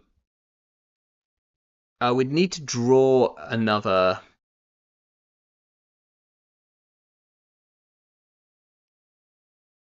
We'd need to draw another big deal before we can big deal out the Atlas. So are we just audacitying the Atlas? Quite possibly. We want to still have like 3 credits left. So if we're going to audacity the Atlas, then we want to not draw off the wall to wall, which we probably wouldn't do anyway. We're just going to put an advancement here, or we're going to take a credit. I mean, at least this one, we did say we're going to go fast. I think this one, we're going to go real fast. Do we want the advancement here? I think we want the advancement here, because at the moment it's the only thing protecting HQ. So we'll do place 1 advancement on here. We'll play a subliminal. We see an audacity on the top. That's fine. We will crash the audacity. Yes, because then we get to see what's on top when we do this, this, and this. And it's a government subsidy on top. And we won't trash the government subsidy because it doesn't gain us any money.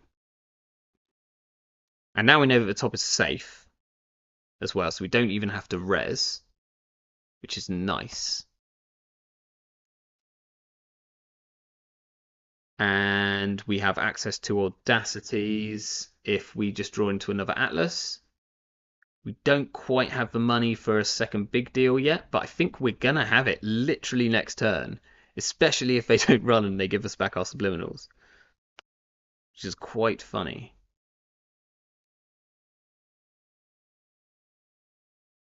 Oh, it's a bit of a shame that Cactus Lab went to bed so quickly.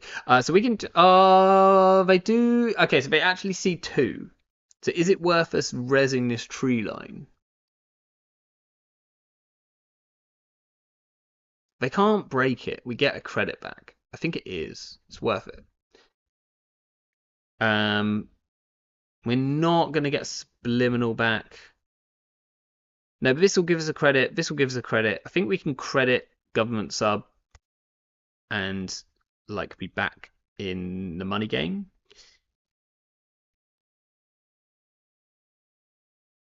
Which will feel all right.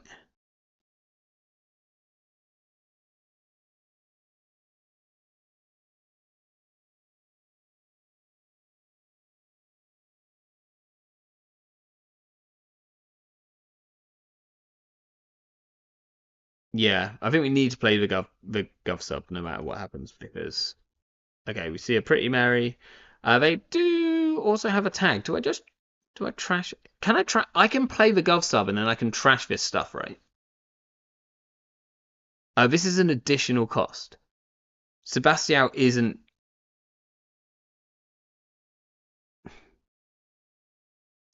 So I need cards in hand to be able to trash his stuff. Okay, fine. We will. So we need to gain a credit here, and then we'll credit. Hit that. It's a wall to wall. We'll trash the wall to wall, and then do we draw a card? Bit risky, like last click draw. So I think we just take a credit, or we advance this. No, I think we just take credit. Slightly awkward because we can't audacity out, but I think next turn we like draw 3 cards. We're at 18, which is a very close to a big deal sort of number. I think we'll draw off a wall to wall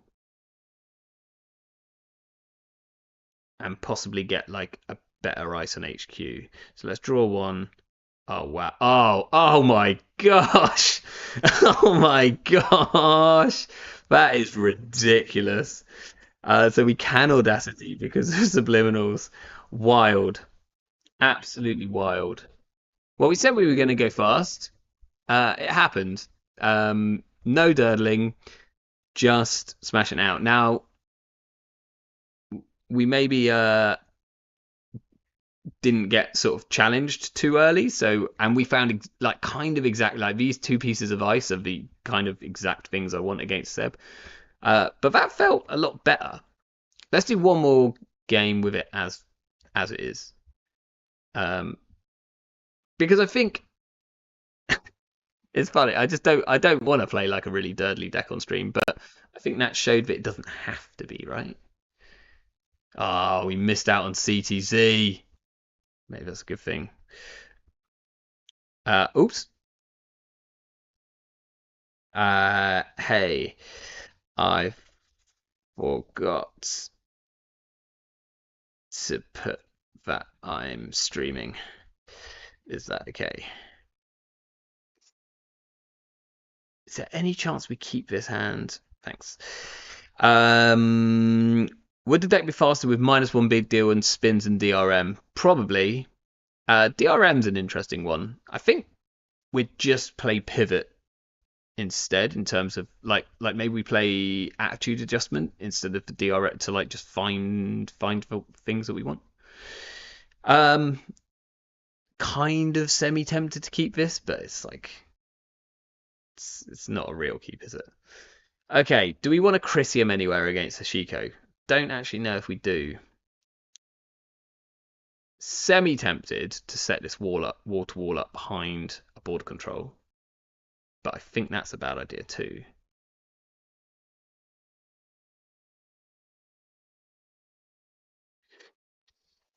So we'll just go HQ, put that in the remote, gain a credit, unfortunately.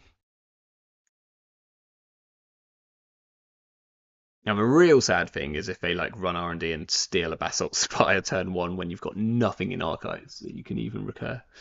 They get a pretty good moshing, hitting a steel skin and a strike fund. And a price. Like the power moshing start. Maybe even just sprints, actually. Like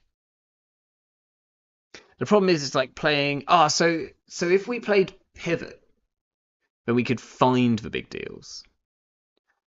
Whoa, okay. Turn 1 more. That's scary. That's very scary against us. Um, okay. Gain 1, draw 1, place 1. That is the most perfect, like, anti-Moor card.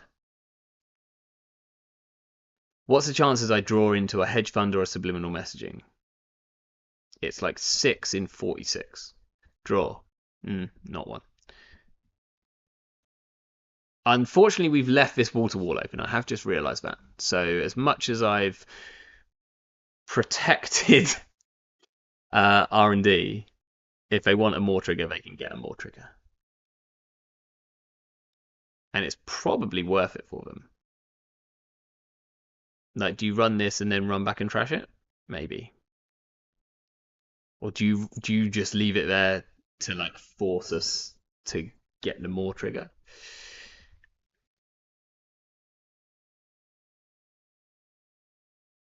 Okay. Gain 1, draw 1, place 1. I'd love to just Nuvem that because I just don't think that's a very good card against Hoshiko. Right, I think I have to protect this wall to wall because I don't know if we can overinstall it. So let's put this here and then we'll play a business as usual so that we see the top of the deck.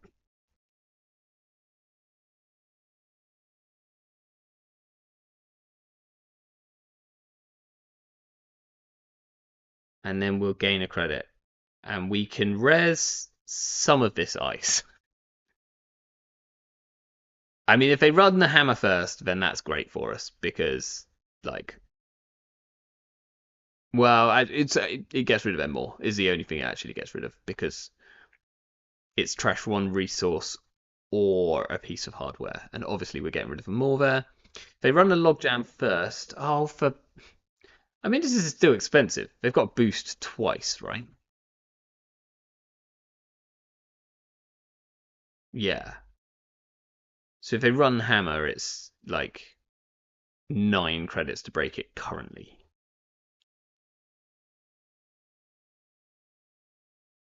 Okay, now we've got a better target for our advancement counter as well. So we draw 1, gain 1, place 1 here.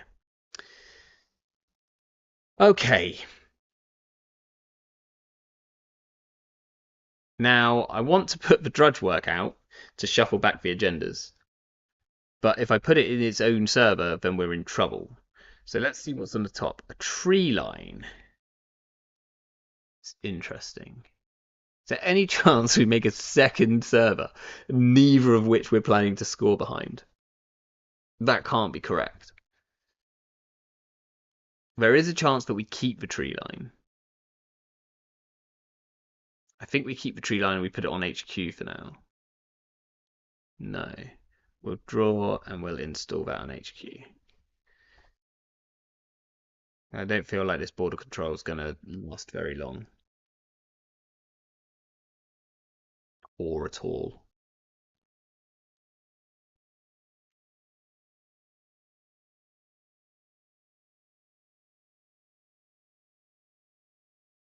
So then we just got to work out whether we're getting better value. Oh, I guess no, we can switch this back to hand. I think that might be the play next turn, actually. Okay, this is 9 credits for them to break. Feels good.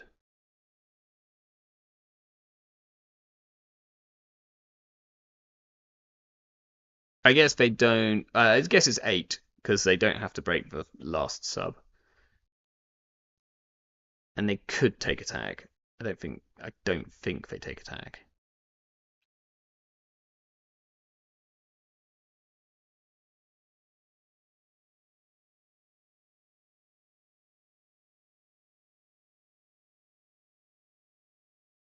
Oh, I don't know what happened there. You can +1 C. You don't need to break the last sub.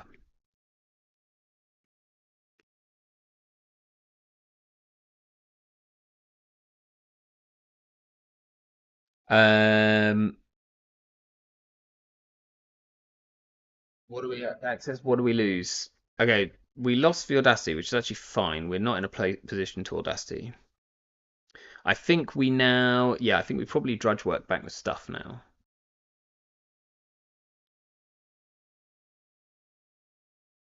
They're on twinning, so yeah, our Chrysiums do absolutely nothing for us in this match, which is a shame.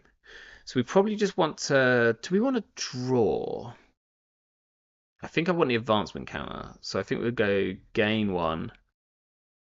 Money is probably important. We'll put 1 here, and then we'll add it to HQ. Oh, we drew another drudge work. Fun times. We're going to put both of these back. The only issue with this is that currently R&D is the one server that they can get into. But it is very expensive for them to get into it. So I think we're okay.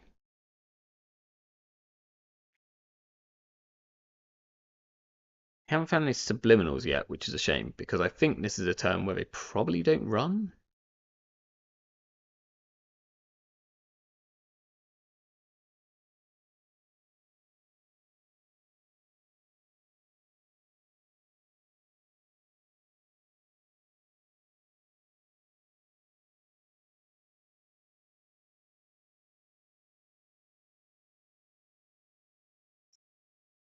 And if we draw, oh, they're very poor right now.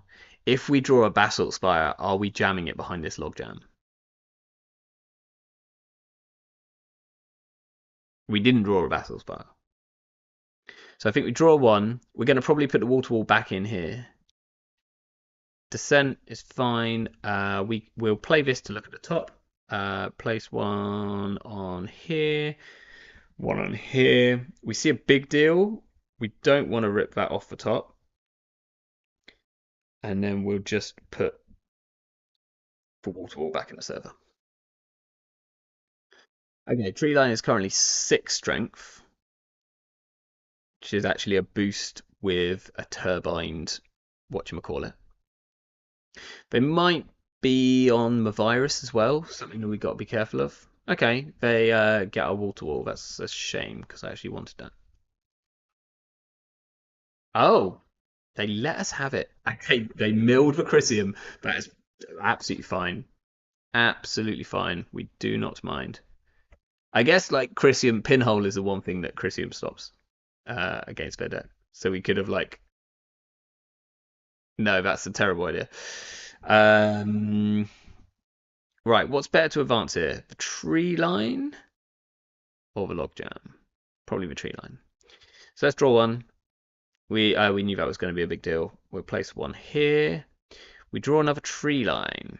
I think that's going on R&D. So let's draw one. Second hammer. This gets broken for like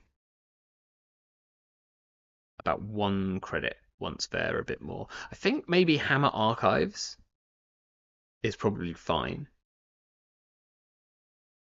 And then tree line R&D. Like just I don't want them to be able to get cheap leech value.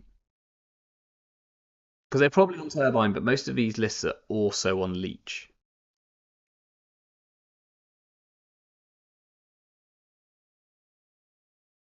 Okay. They've got all their breakers. We're just going to try and make it as expensive as possible and hope they don't have hippos and potentially protect against hippos. So let's draw one. We'll gain one. We'll place one on this tree line.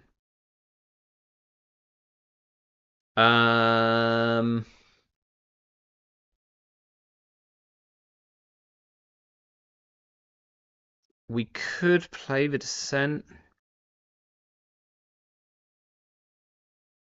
I'd rather either score this basalt or drudge it back next turn. Let's draw one, see what we get. We get subliminal, that's really good. Hedge fund, we will not trash the hedge fund. We'll draw, we'll play the hedge fund. We see a descent. We won't trash the descent. Maybe we should have trashed the descent. Just for money purposes.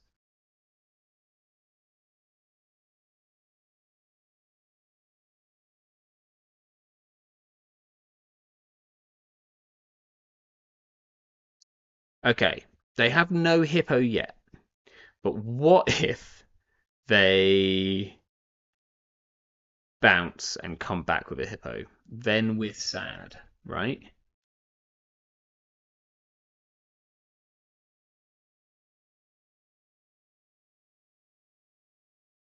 Actually, I don't even know if they can afford to bounce this and come back with a hippo.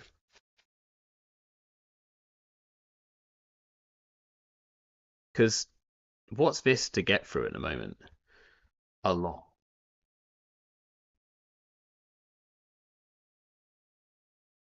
Like, even this logjam's going to come in at about 6 strength. The emojis are an April Fool thing, as far as it comes in at 8 strength. Wow, that's wild. This is better than Bran right now. Wow. This is a really well protected wall to wall. We could just push the Basalt Spire out through here. Someone do the maths on this. What's that to get through with this thing? 3, 4, 5, 6, 7, 8. They got these 10 credits and then break 12. I mean, we could force them through this. Do we res the hammer to cost them 9? Oh no, it doesn't cost them 9 anymore. It costs them like 5. Is it worth it? Is it worth it? Costs them 5. Costs us 6. If we do that, then maybe we can just push the Basalt Spire out in this. I'm gonna do it because there's a chance that we can just push, like, install double advance in this server, which feels fun. Like, especially if we put an advancement here. Boomerang's not gonna help them. Botulus won't help them. They don't have a Bankar down, so unless they put a Bankar down right now, um,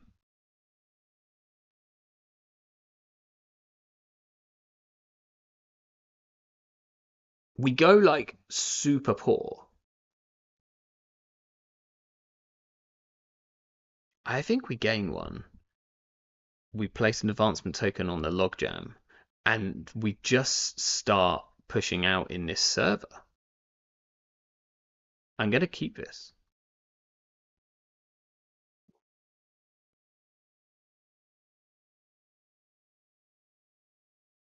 What do we discard? Probably the Colossus. Um, we don't need 2 Descent and a Drudge Work. As much as there are more, like that seems excessive.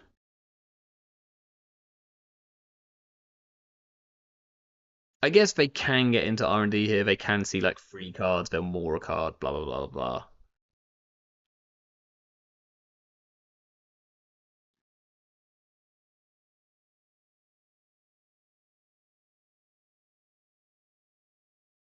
But this is like so much to break now. Like maybe Logjam's like quite good. Do we get Subliminal Messaging? We do. Oh, we'll trash a wall to wall 100%. Advance. And we can still res this. That feels good. What do we trash here? Probably. It might well be the Audacity.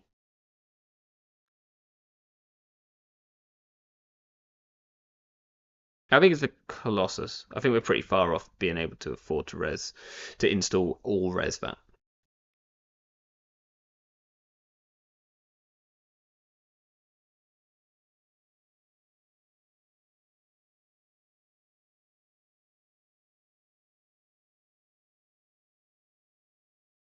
They hit a price. They found another echelon, which actually means that they get through the hammers now. Like if yeah, this is actually now. This is annoying because these ice were actually quite good, and they are rubbish now. They cost them 2 credits.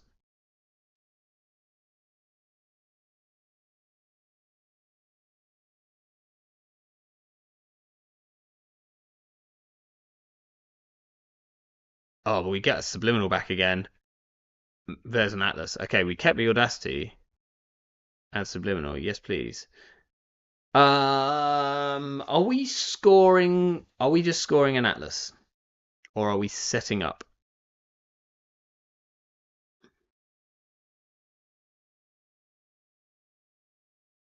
Well, I'm going to play the subliminal. Whatever happens, there's a slash and burn on the top.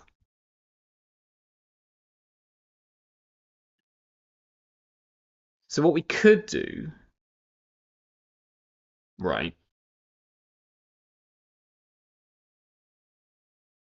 is we can trash this off the top. Then we can pull it back with the Basalt Spire. And then we can slash and burn the Atlas, thereby keeping our hand, but feeding them 2 points.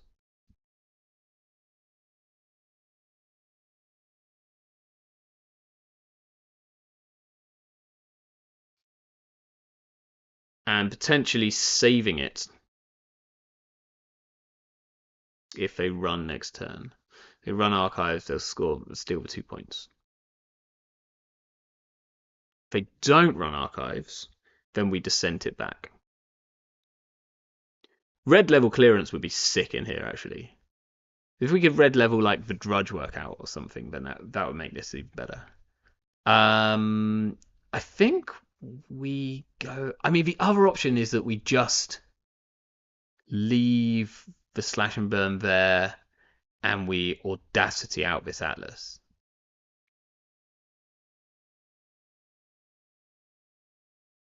Because I don't really want to draw this slash and burn, right? I'm going to trash it. And then we'll do this. What did we trash? We trashed like a border control. That's absolutely fine. We'll install advanced.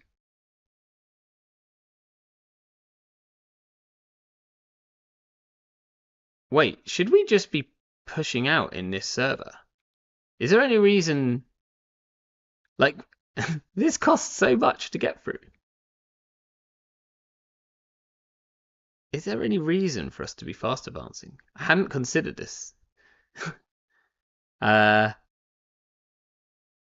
this is so much money. I'm gonna go with it because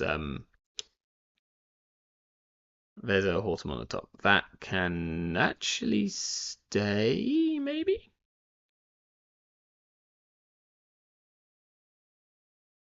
We've already trashed something, right? So we won't get the money. Maybe just like pushing the Atlas. I think probably just pushing the Atlas, or even just putting it in the server, was probably the better play, and then getting an Atlas counter next turn, and then we just win the turn after. Yeah, that was a better play. Okay, well, we get some money here. That's nice. We can always pull the Slash and Burn back to hand with the Basalt Spire. Install the Atlas, Slash and Burn, then Audacity to get the counter. That was the line. Probably was the line. Yeah. Yeah. Because then we can. Oh, they've got a banker. Okay. Well, that's kind of too late in terms of us being worried here. So now I think we put something in server one no matter what. So here. Oh, sick. So we can descent to get the Slash and Burn back into the deck. Do we want it back into the deck? Yeah, we do. Let's expend that. We'll see. Yeah, it's just this one here. Top card is big deal. Okay, that can go in the bin.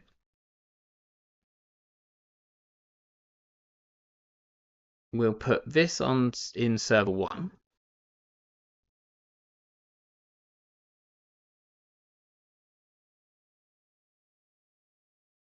And then we possibly just take a credit. There is a chance that we put one piece of ice in front of this wall-to-wall, so this wall-to-wall survives. But then they might just pinhole it. Because this wall-to-wall is going to draw us into our win condition. So I'm actually going to protect it. Plus, it might make them spend all of their resources trying to get through here. Because they can now. They've got 18 credits. Whatever this costs, it can't be more than 18 credits.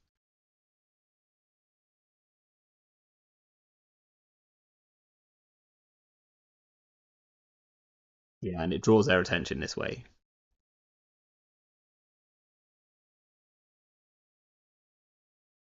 Okay, Turbine. Ashen. They lost. Ooh, they lost the DJ. It's gonna feel, and two gambles. Ouch. Will. Yeah, we'll reservoir the control mainly just to eat their Bankar ability. They do have a worrying amount of twin encounters, so we really have to be careful of the top, which definitely means that Centraling's line of getting an Atlas counter was 100% the line. Right, do we want to protect this? I think we do.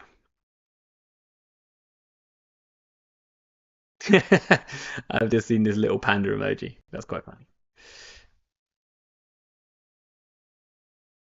Okay, draw. Gain one. Place one. We drew an Audacity. We'll play this. There is an Atlas on the top. So if we trash this, we pull it back to hand, then we can Audacity. Oh my gosh, this is so cool! Trash the Atlas, yeah. Then pull it back with the Basalt Spire clicklessly. That was clicklessly, so that we can install Advance and Audacity it. Oh, that's actually really, really cool. And there's a slash and burn on top. GG. Um, that last turn on my side was really cool.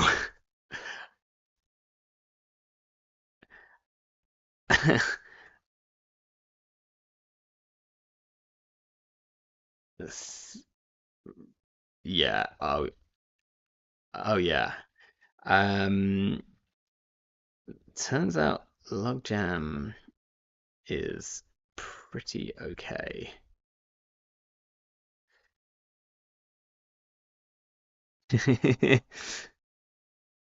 Thank you, thank you. Okay, well, that didn't feel too deadly, right? Turn 13, 24, we were against a good deck. They didn't find their Bankar, which is like the only thing which I think if they found their Bankar, we'd have been in a bit more trouble, probably. Um, because the early Moor was like very, very scary. But the counters on this, so the counters on the Basalt Spire are insanely powerful, as I kind of expected, but even more so, like the whole being able to subliminal see the top of R&D and then like clicklessly draw it using one of these counters by putting it into your bin, drawing it back into your hand, and making money by doing that feels super cool. Um, yeah, this like we had one very dirty game early doors. Not gonna lie, but I think it was the correct one. Now, whether this should be free big deal or not is a bit of a question because it is. It's not that early that we can big deal. So possibly like free spin doctor, the classic, and an attitude adjustment or something, and then we could cut down like the drudge works. Although I actually thought the drudge works were pretty nice there. Like having a drudge work on board and being able to just trash the agenda off the top of the deck and then click the drudge work, putting it back in, like is a like 5 credit, a +5 credit play whilst like sorting out your deck. So like, I'm not totally sure that this isn't just correct to just go like I'm gonna play big deals. Like I didn't feel the need for any more recursion. Like we only have to either score a Basalt Spire or for them to steal a Basalt. But I guess the stealing a Basalt Spire is a bit more risky because then you get something back, but they can go and trash it again or more it again or whatever. Um, but this felt like enough recursion. Like we're on 3 audacities, so that's kind of absolutely fine. And we could always just, score behind ice. We got a pretty big logjam out of that. Um, this felt great. Kind of. I'm tempting fate if I take it for one more game because I'm meant to be driving to Aberdeen, which is a long way away tomorrow. So maybe we leave it there for this week. But um, yeah, actually quite impressed with that as a as an option. I'm sure there's some other cool stuff you could play. Um, you could play Isaac. What's his face? But that probably makes it more dirtly. And actually, I found him a bit tricky with when you're playing ice that you want to advance it anyway. Logjam's actually great. Tree line's really good. Um, the hammers were excellent early game. Like potentially this should be 3 hammer 1 Colossus. Colossus like does get Colossus is one way of you being like, I'm going to push my ice out of the range of the crew being able to trash it, though. And we are on wall to wall, and we are on tree line, and we have got business as usual, which is probably the most mid card in this deck, but I didn't feel bad playing it at any point. So I think it's fine. Like we don't have a way if they get like a conduit going or something like that, then we're going to probably feel really good about having business as usual in our deck.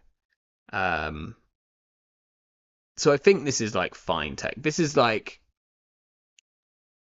the Virus. I guess that would be the other thing. So if we were going to drop down to 2 big deal, we could play like 2 Virus, which probably feels decent. Because we also don't have any way of dealing with Clot. I only just realised that. But maybe that's fine right now. Like half the Shapers are on Kit who isn't on Clot. The other half are on Aesops who definitely are on Clot or definitely should be on Clot. And also have access to more Simmel chips than you can shake a stick at. Maybe you just lose to them anyway because they're on Hush. So that's fine. Anyway, this felt good. Like it felt like a pretty crisp, well put together deck. I mean, we played it 3 times. Who knows? That's it for me for this week. Next week, I will hopefully still be streaming, but I will be at my parents' house. So I will probably have a bit of a cut down rig. I'll have been driving for like pretty much a solid week. We're about to do a half-term road trip all the way up to Aberdeen in Scotland, which is like, okay, for the UK, that's really far. Obviously, if there are Canadians and Americans in here, it's like going to your next neighbour's house. But it's like a long drive for anyone over here. Doing it in multiple parts, about like 4 or 5 journeys each of about 3 or 4 hours. And then got to drive all the way back down. But yeah, so hopefully I still will be able to stream next week. And I'll come up with something fun to do then.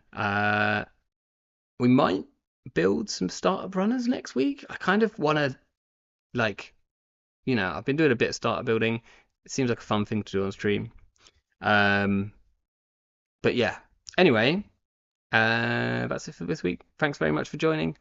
And I will try and remember to put a link to Aksu's stream from the Fly Me to EMEA. Oh gosh, it's too late. Stream in my comments now.